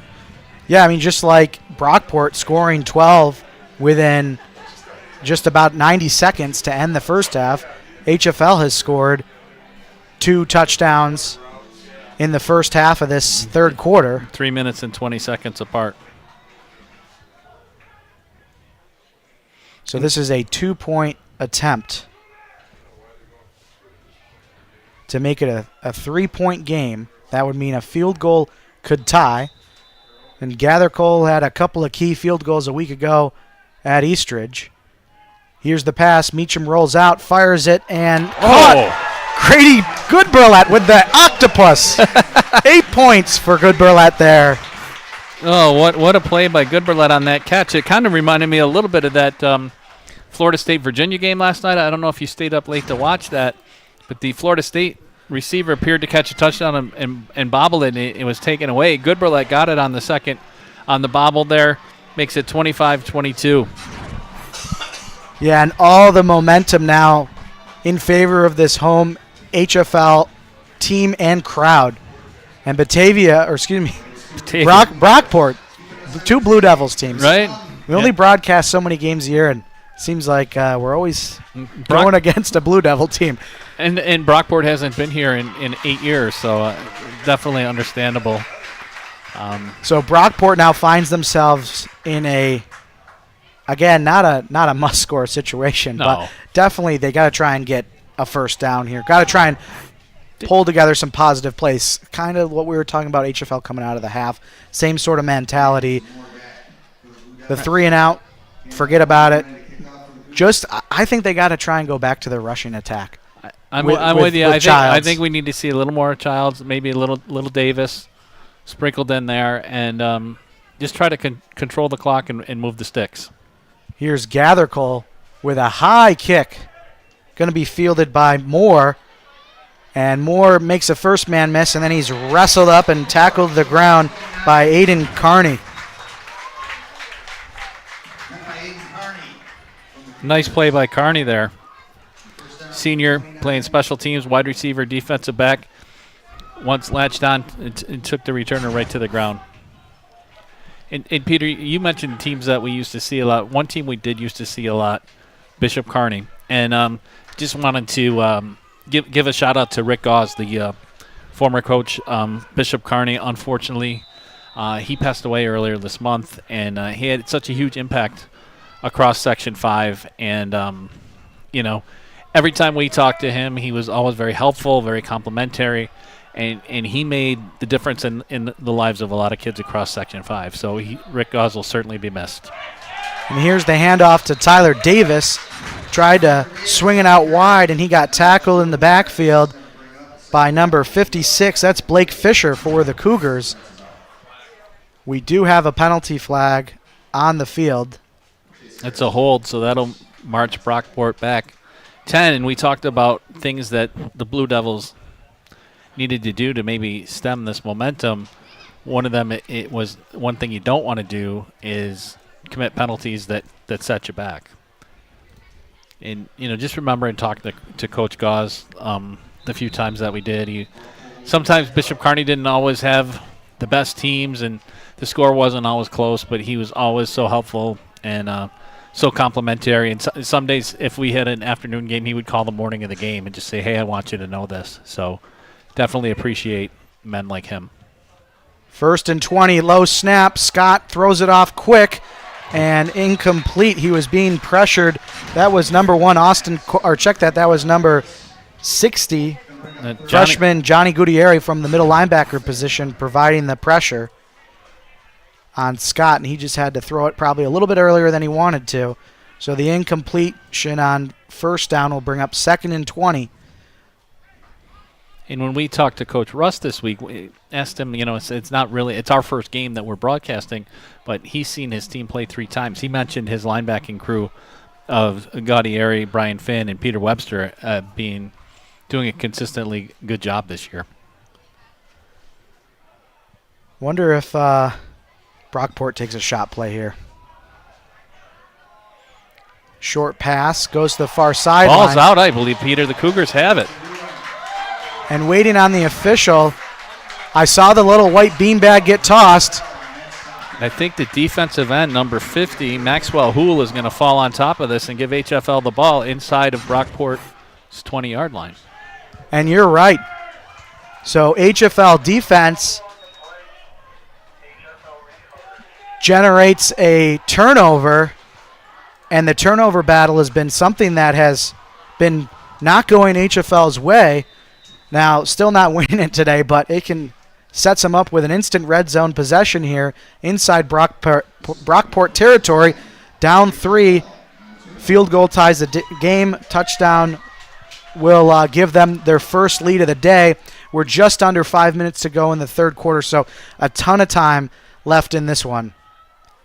Here's Meacham, hands off Finn, and Finn's going to fall ahead. No, he breaks it, and he's in the end zone, dragging some Blue Devil defenders behind him, and Finn is back in the Meehan Architecture end zone.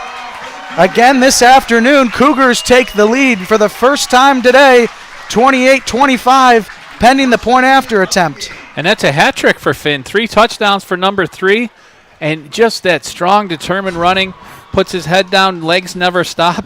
And what seemed like something so far away just a few minutes ago, now the Cougars have the lead on the scoreboard. Here's the point-after attempt, up and good. So Cougars with the lead, 29 over the Blue Devils 25. And the energy and I mean, it's just, I can't describe in the last 15, 20 minutes how much the emotions and energy has just come across the field to this HFL sideline. You've been in the locker room with Coach Russ before, and is he an emotional coach that would have given this fiery halftime speech, or would he have been more, just more measured and come in and said, guys, we're behind right now, but we've been our worst enemy this first half. Let's take care of business and see what we can do. Because whatever happened inside of the locker room, has certainly brought things back to HFL's way. I think 10 years ago when I was in the locker room with Coach Russ, it would have been kind of the fiery speech, but I think we're seeing definitely a different Coach Russ these last few years, definitely more matured coach. Like we mentioned, 14 years of in his 14th season, a ton of experience. I think he went to the locker room and told this team they have what it takes to play against this team. They have the size, they have the skill, they just got to play better, and they've done everything right coming out of halftime with the lead now. And here's Ezra Gathercole launching the ball deep, fielded by number 3, Aiden Matthews, and Matthews is going to be tackled at the 20-yard line. And great coverage there. You just see everybody on the HFL sideline and in the stands now is much more energetic. And, nice 15-yard return for Brockport, but special teams does its job. And that's 22 points for HFL in 7 minutes and 11 seconds. That's how you get back in the game. And if you're the Blue Devils, forget the score. Almost 5 minutes left in the third quarter. There is still so much time left in this game. You got to just almost have instant amnesia here and just find a way to string together a couple of positive plays here and try and just shift that momentum whatever way possible. And there's Ryan Miller with a carry.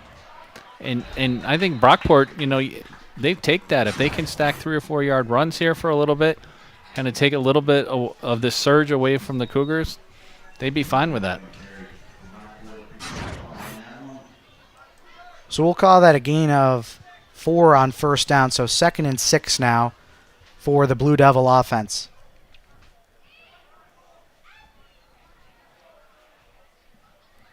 Here's Scott. Hands right back to Miller. Slipped that tackle and got out to the 30. So it's going to be 3rd and short. We'll call it, I think it's about 3rd and 2, 3rd and 1. So this is This is a good opportunity here for Brockport, right? Yeah, they get long one, short two. They're staying just on schedule, 3rd and short. That's what you want. And they really just want the first down to keep their offense on the field and give their defense a bit of a breather. But the last couple of series, they found themselves way behind the sticks. So to be 3rd and 2 as a little RPO pass falls incomplete. Scott pulled it and threw it in the direction of Hunter Moore. And it looks like we've got the punt unit. Right. For Brockport, they've had Giuseppe Morocco doing the punting, or Aiden Matthews doing the punting. Morocco is his personal protector. Matthews is deep, but Ryan Miller is the short back there, and Morocco's under center. Looks like they might be going for a fake here. So they force HFL to take a timeout. They didn't feel like they were prepared. So that is HFL's second timeout, I believe. So tough to be in a dogfight like this and already have used 2 of their timeouts. Right. But I understand. I mean, this play here, right? We talk about momentum. If Brockport can get another set of downs, it feels like, again, that goes a long ways. Right. And it kind of shifts the onus back on the Cougars defense to take it away. Right now, the momentum is kind of hanging in the balance, and Brockport has an opportunity to seize it with a first down here. I mean, I really interested to see if that was just a technique to try and get the timeout, which they did. But Ryan Miller, being the short back there, you wouldn't be shocked to see him get it, but they're going to kick it. So after the timeout, they do come out and kick it. High kick. And that takes a nice Brockport bounce and roll inside the HFL 25-yard line. It'll be 1st and 10 for the Cougars from their own 24-yard line. So the field position is now flipped. Cougars face the long field. The Brockport defense has an opportunity to step up and get its first stop here of the second half. And it seems like that. If I'm drawing up for Brockport what leads to a 3-and-out here, I think it's the defensive line stepping up and getting Finn at the point of attack. There's been a couple plays where they've met him right at the line of scrimmage, no gain. They got to force HFL to get off schedule here. They got to generate a couple of negative plays here early on this series. I would agree. 1st and 10. Meacham hands off Finn. Finn straight ahead, and Finn's going to end up with about 7 yards there, maybe 8. And the HFL line is doing a good job. Finn has had he's had room to run even on plays where the timing was off.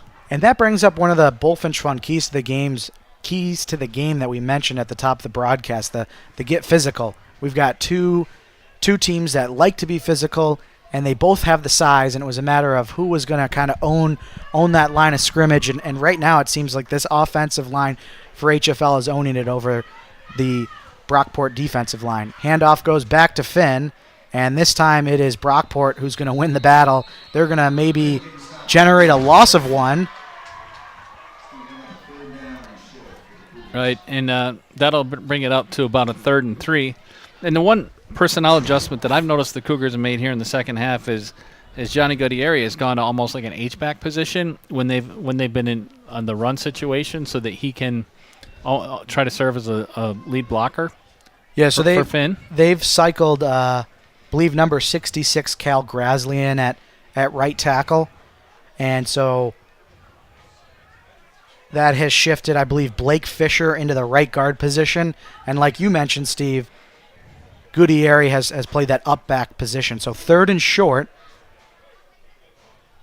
as we have some pre-snap motion. Handoff goes to Finn, and Finn is going to be tackled right at the line. It depends on the spot. It looks like the far side official might have given it to him. It's very close. Waiting, and it looks like the chains are moving. So we have a first down for HFL, brought to you by HFMP. Haddock delivered from the Boston Fish Pier every week, making HFMP's Friday fish fry with 2 sides and fries all the more delicious.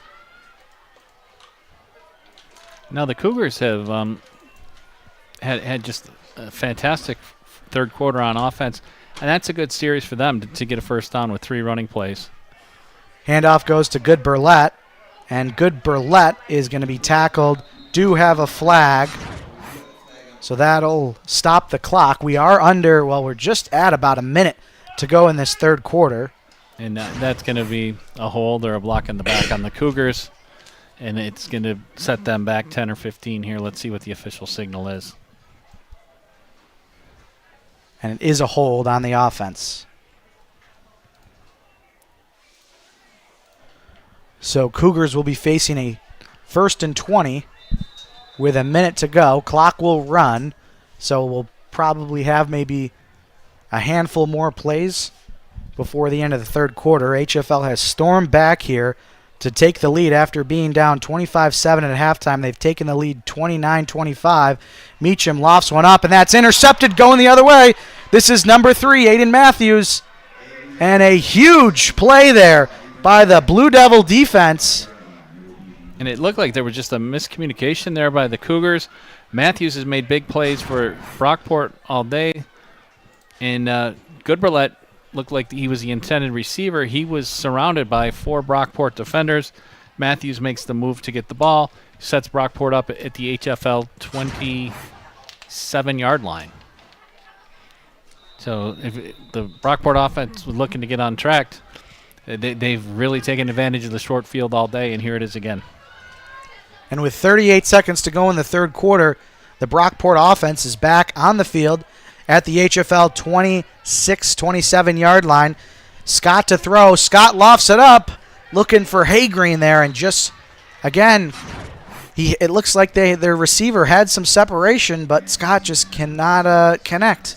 And that's been kind of the story here with some of these longer passes this afternoon, with of course, the exception of the touchdown on the opening drive. Scott is a junior, 6'4", 225 pounds. You can see he has good size. We mentioned that his 2 older brothers have also been quarterbacks for the Blue Devils, and his dad is on the coaching staff. So a lot of, Scott history with Brockport, and I mean, he really looks like he can be a playmaker. Like I was saying, just a couple of passes where if that can be on the mark, I mean, this is a different game.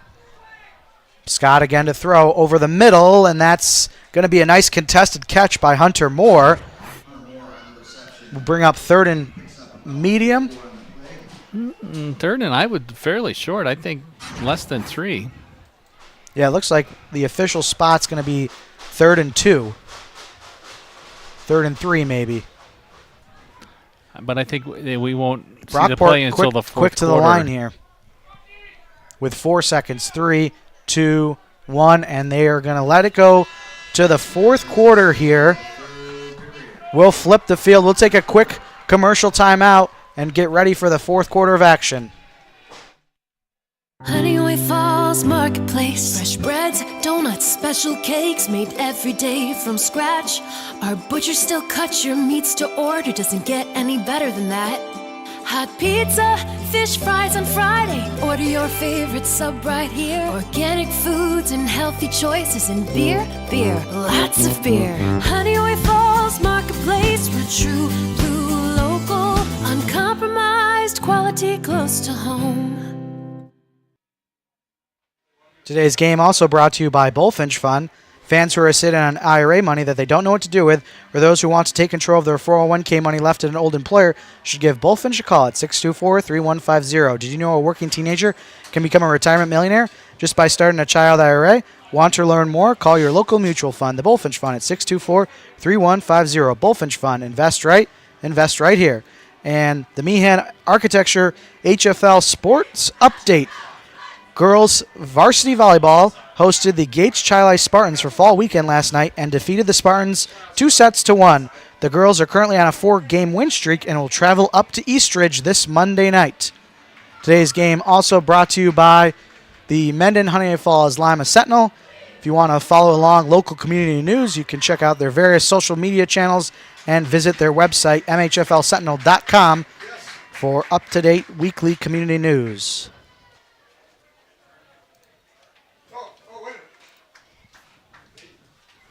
So we shift here to the fourth quarter, and it is 3rd and about 3 here for this Batavia, or I keep saying Batavia, this Brockport offense. Thank you. Yep, thank you.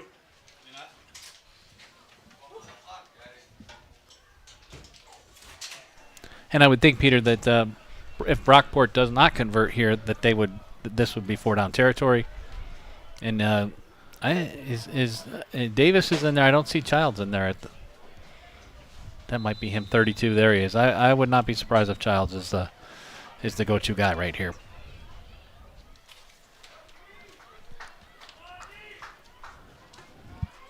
So 3rd and 3, 3rd and 4. Scott comes up to the line, collects a snap, hands off here to Childs, and Childs has it and more. Looks like he got it. Needed 4, 3, 4, and got an extra. So that'll be a new set of downs for this Brockport offense. Yeah, Childs just wasn't going to be denied right there. He got hit maybe a yard beyond the line of scrimmage, continued to lunge forward, fell forward, and presented the first down for the Blue Devils.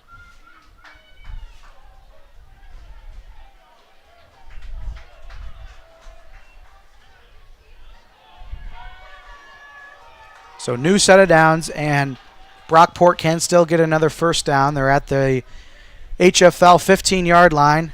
Here's the handoff to Ryan Miller, and Miller will get a couple before being dragged down by Blake Fisher. Nice play by Fisher right in the middle. Youngstrom disrupted that play a little bit, turned Miller back to the middle, and Blake was there to finish. Blake Fisher, a junior.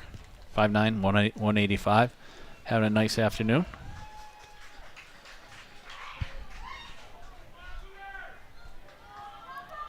Second and 8. Brockport spreads out the field, trips to the near sideline on the screen. Here's the pass play by Scott. Lofts one up. He's got a man, and that's a touchdown. That's Hunter Moore. And just like that, Brockport takes back the lead. And Hunter Moore contributing in all three phases today. 14-yard touchdown there. Has another touchdown on a fumble recovery in the end zone. And it was his interception that set up this drive. So big day for Hunter Moore. So they are going to bring the PAT unit out on the field. This is Brennan Parmalee to make it a 3-point game. Kick is good. So Brockport back out in front, 32 to HFL 29. Take another look at kind of the play that changed the game in this. Right before the start of the fourth quarter, it was the interception by Aiden Matthews. Right, my bad. I said it was Moore, but that was Matthews. But still, Morris had a good game too. Matthews has a touchdown and an interception.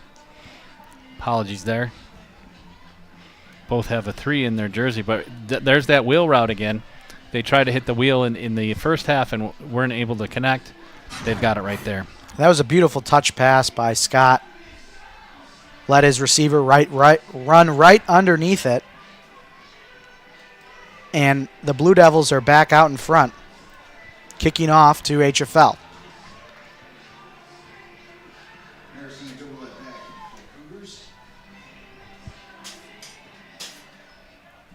This second half has turned into quite an exciting half of football. Seems like both teams are now somewhat in a seesaw back-and-forth battle for the lead. We'll see if HFL can answer.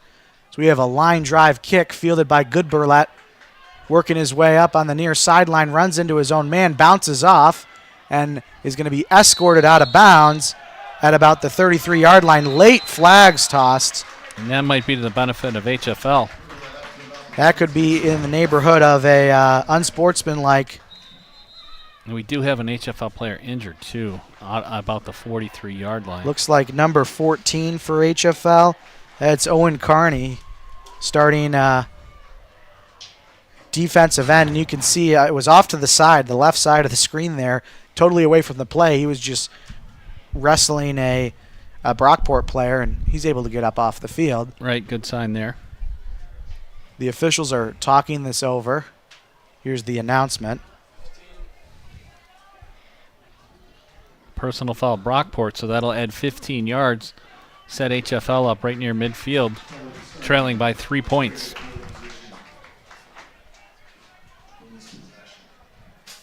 So the ball will be placed just on the HFL side of midfield, 1st and 10. Cougars looking to answer. Meacham from the gun, 4 receiver set. Hands off to Finn in the backfield, and Finn makes the first man miss, but then he's met by a pair of Brockport defensive players for no gain. Yeah, the Brockport defensive line won that play. Childs was in there, almost had him in the backfield. Turned Finn forward where he met 3 more defenders.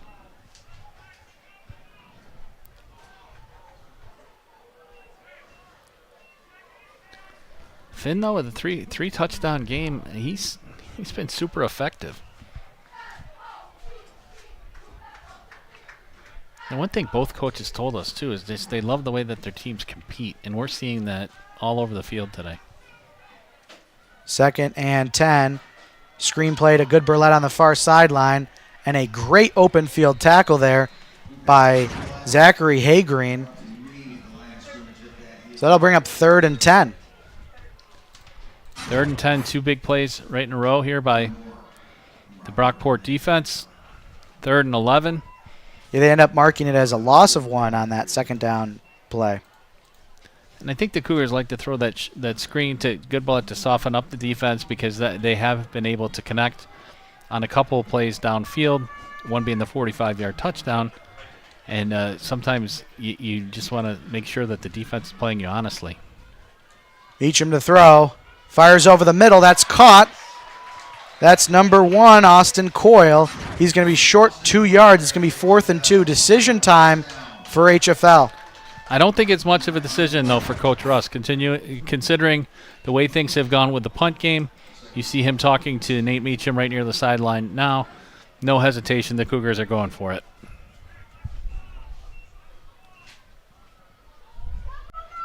Clock running down towards 8.5 minutes to play here in the fourth quarter, setting a big fourth down for HFL. We'll see if maybe they try and draw Brockport off sides. Nope, go right to a play.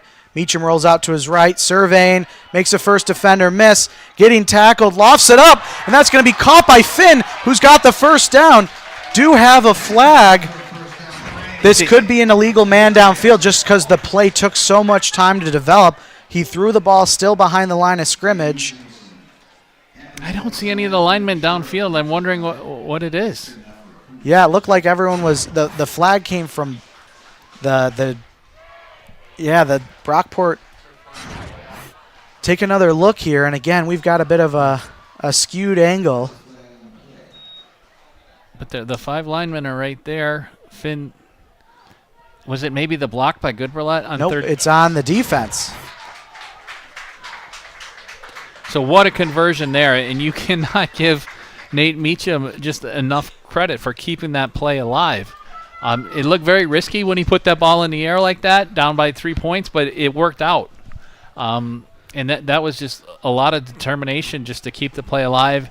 And Finn, again, as he has done all afternoon, comes up with a big play to keep the Cougars drive alive. And that first down brought to you by Honeoye Falls Marketplace. Start your day off right with Kentucky Legends Bacon, only $2.99 per pound every Tuesday.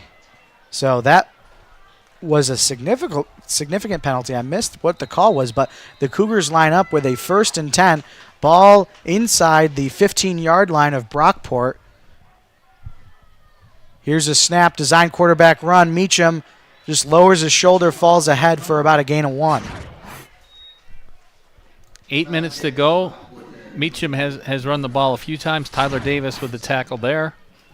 And I think if you're the Cougars right now, it's just take care of business and take care of the football. They appear to be in Gathercole's range. That's not the desired outcome of this drive for HFL, but you want to make sure that at the very least you come away with points.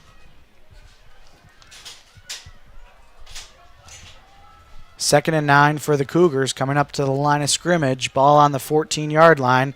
Meacham to pass, throws one. That's going to be caught by number 8, Sam Oliver, and he's going to be escorted out of bounds.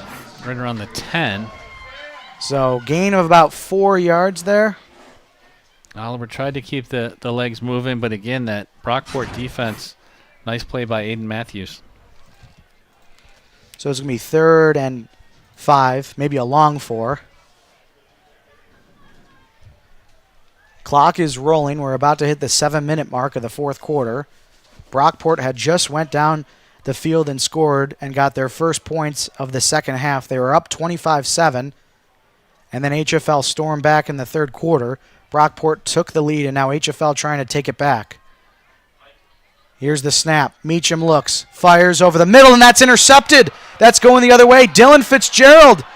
And Cal Grasley is going to knock him out of bounds at the HFL 35-yard line.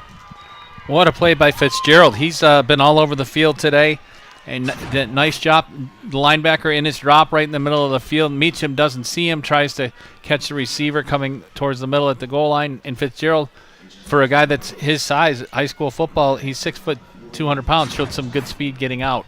And the Brockport defense has made big plays on back-to-back series, both interceptions off of Meacham in their own territory.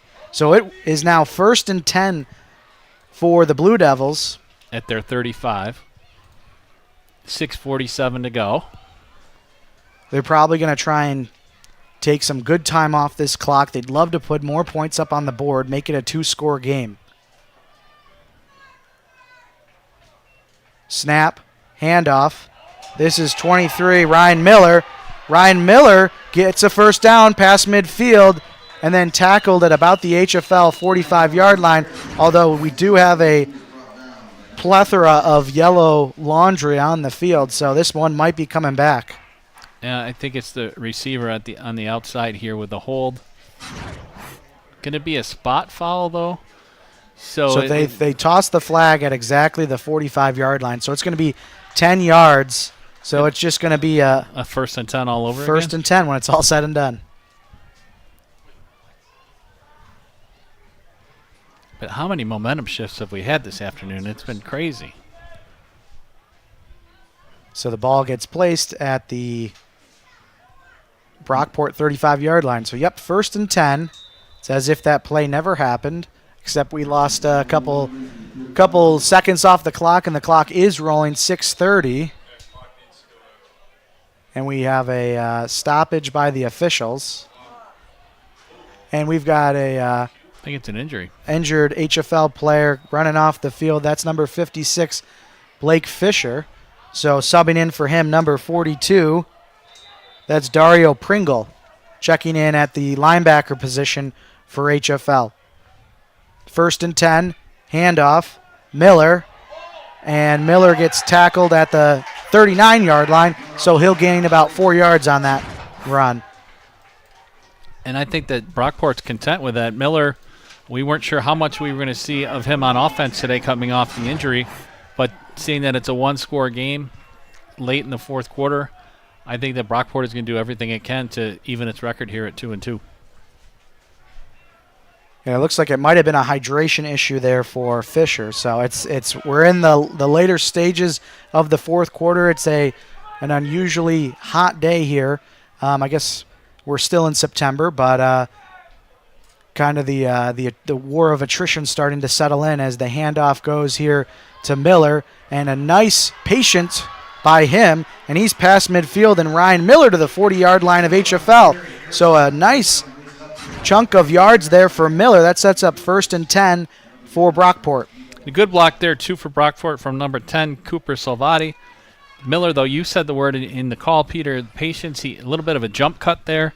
Bought himself some more time, bought himself some space, and a 1st down at the HFL 40 for Brockport as we're approaching 5 minutes on the game clock.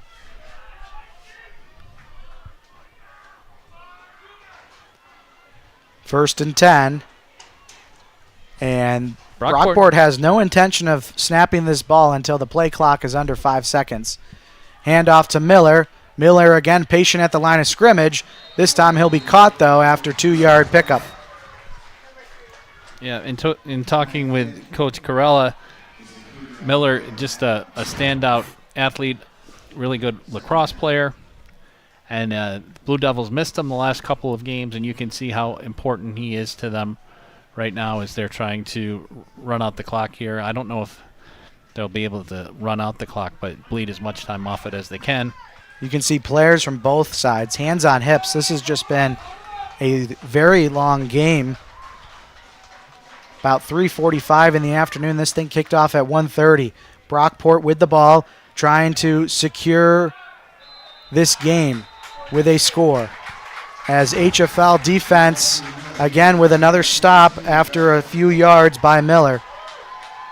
Right, so it'll be about 3rd and 5. 3rd and 7. Miller didn't get as much there as I thought he did. So 3rd and 7? 3rd and... Could be 8. Looks closer to 8 from here. Again, we've got a bit of an angled view from the press box, so not easy to see. Clock under 3:40 and going.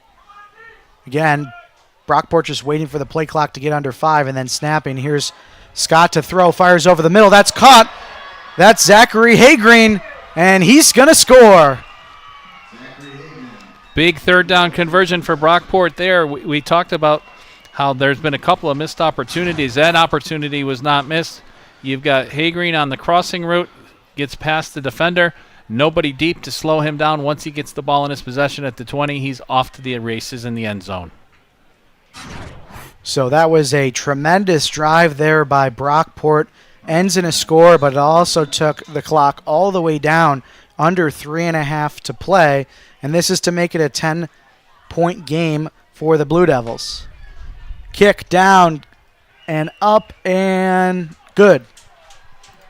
So score 39-14 for the Blue Devils, HFL 29.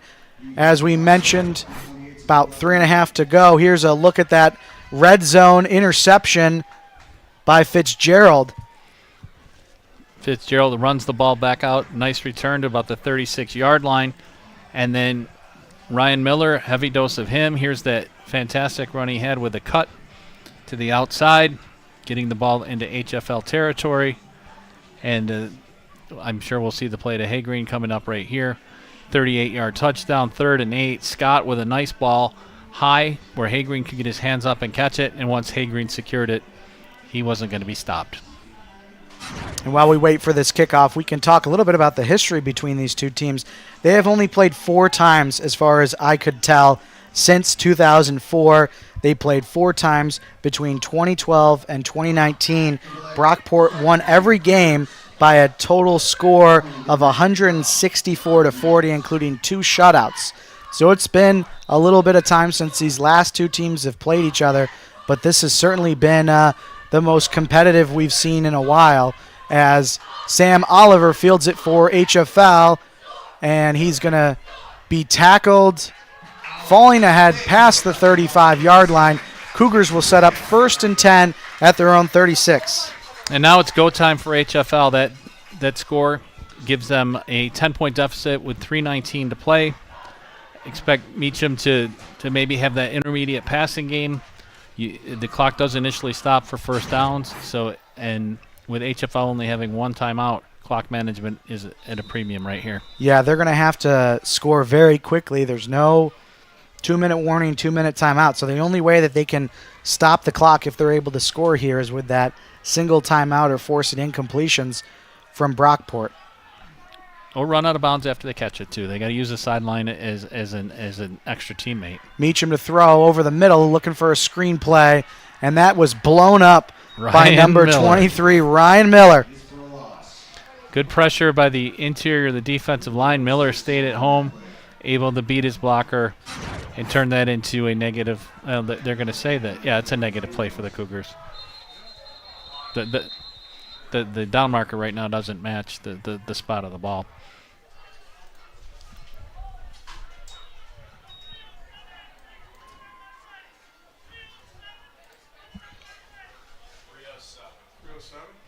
So the clock getting reset to 3:07 to go here in the 4th quarter. It should be 2nd and 12, I believe, based on the spot of the ball. Maybe closer to 13.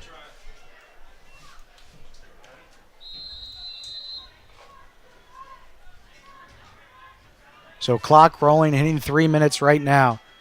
And I think the Cougars' best options are to attack downfield. And Meacham's pass goes incomplete, intended for Austin Coyle, which at the end of the day, I don't think that's the worst thing for HFL, because that's just going to be a tackle in bounds. And with the clock rolling, Right. They got to find a way to work, as you said, they got to work the boundaries, but now they find themselves in 3rd and long. They don't have 20 seconds between plays to fritter away. Under 3 minutes here. Right now, the priority is to get the first down. Worry about the clock after that. Here we go. Snap. Meacham under duress, rolls out, and he takes the sack. Anthony Lana. And he was mentioned by Coach Corella, too, is the defensive end being a standout. Right there, he's able to, a little spin move, gets to the outside. He's one-on-one with Meacham, able to come through with the sack.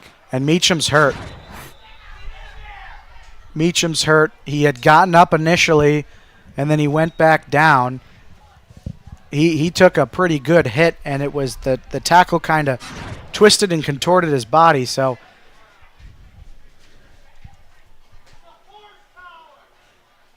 you can see kind of ripped from behind, had hit the turf pretty good too there. So right, we don't speculate up here as to what happened. We just don't know that Meacham is down and being attended to by HFL's training staff at this time. And the backup quarterback for HFL, I'm not sure who it is.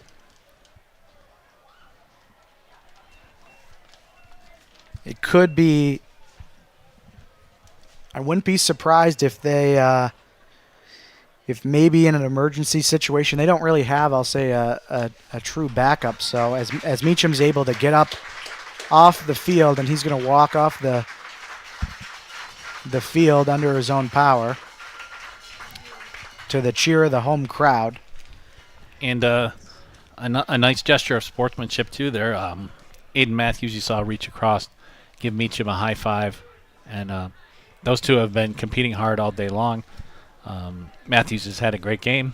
And I think that what you see there is just the respect that the players on these teams have for each other. Number 41, Liam O'Connell, might be coming in at quarterback to run this 4th and very long play.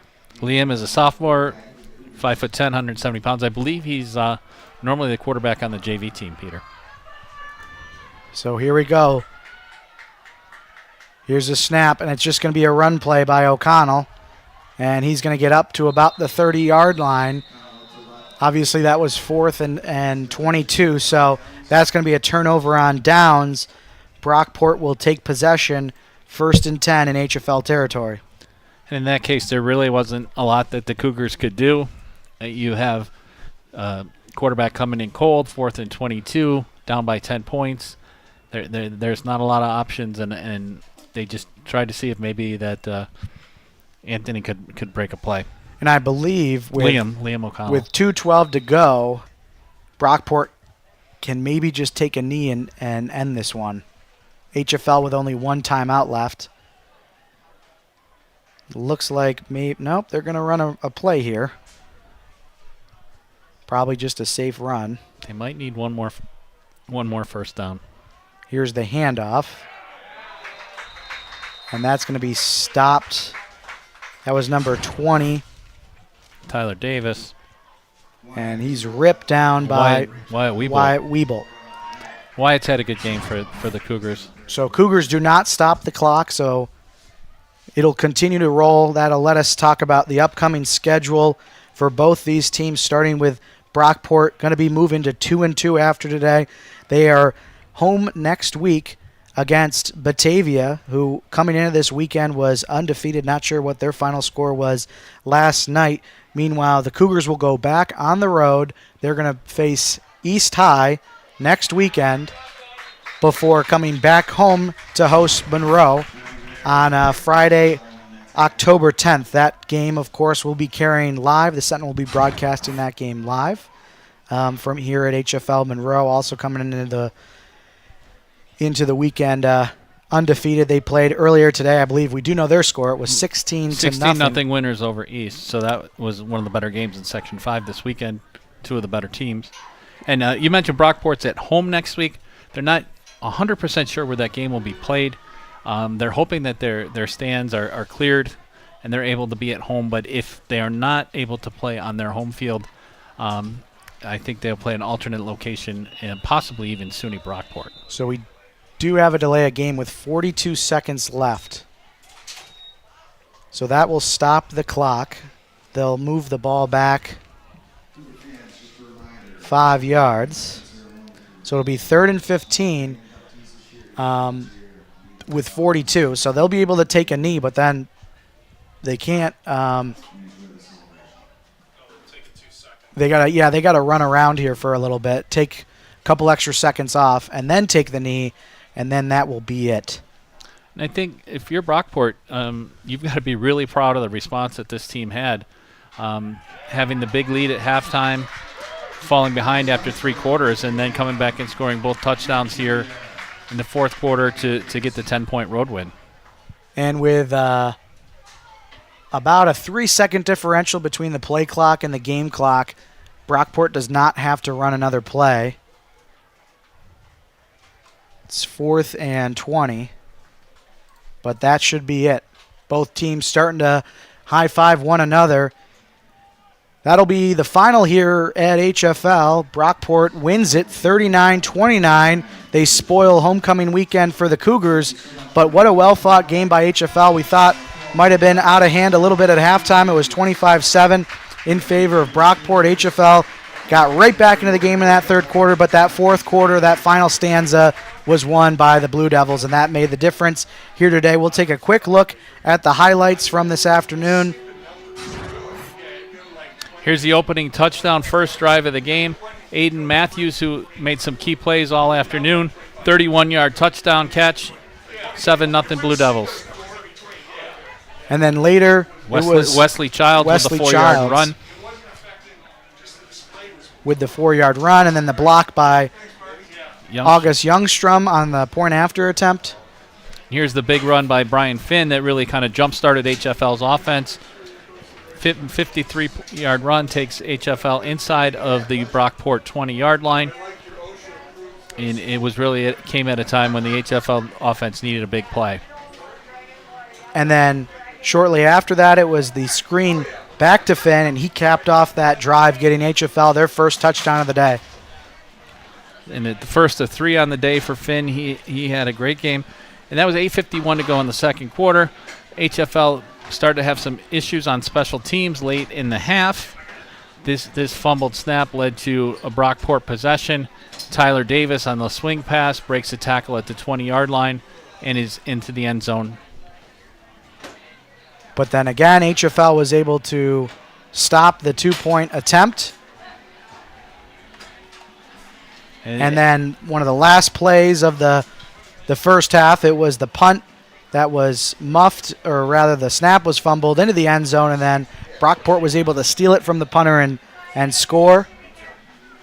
That was Hunter Moore. Brockport up 25-7 at the half, and you're thinking that HFL is going to be in for a long afternoon. And then Grady Goodberlet, this play on third down, again, we talked about a couple of plays that helped jumpstart the HFL offense today. This was one of them. And led to this sliding catch here by Harrison, right? Yep, Chase Harrison setting up the first and goal situation, and the handoff went to Finn, and Finn powered ahead to score for the Cougars. Then here we see Finn again. Big run down inside of the 40-yard line for Brockport. And then a little bit later on third and very long, nice touch pass to Goodberlet, who scored to get HFL within 3 points. Right, the HFL going to be see the 2-point conversion come on up here. I liked your phrase here. The octopus has all 8 points registered there by Grady Goodberlet. And then later there was the turnover on the ensuing drive by Brockport, covered by, as you said, Johnny on the spot, number 50, Ben Hoole. Maxwell Hoole. And then this run by Finn really epitomizes the effort that both teams had today. Looked like he was stopped, spun away, carries it in the end zone, and after being down 18 points at the half, HFL had the lead. And this play, I think, really changed the tide of the second half. It had been all HFL, and within one or two of the last plays of the third quarter was the turnover by Brockport, and they capitalized with the wide open pass to Hunter Moore. Right. To give them back the lead after all the points HFL had scored. And then later, Meacham again with an interception that again gave Brockport back the ball. And then they went down the field and took care of business. Yeah, that interception was by Dylan Fitzgerald. Ryan Miller, who was just back in the Brockport lineup today after missing last week. You'd see what a contributor he was. Nice run there. And this was the play that put it away. Zachary Haygreen gets behind the defense on third down, and Mason Scott connects.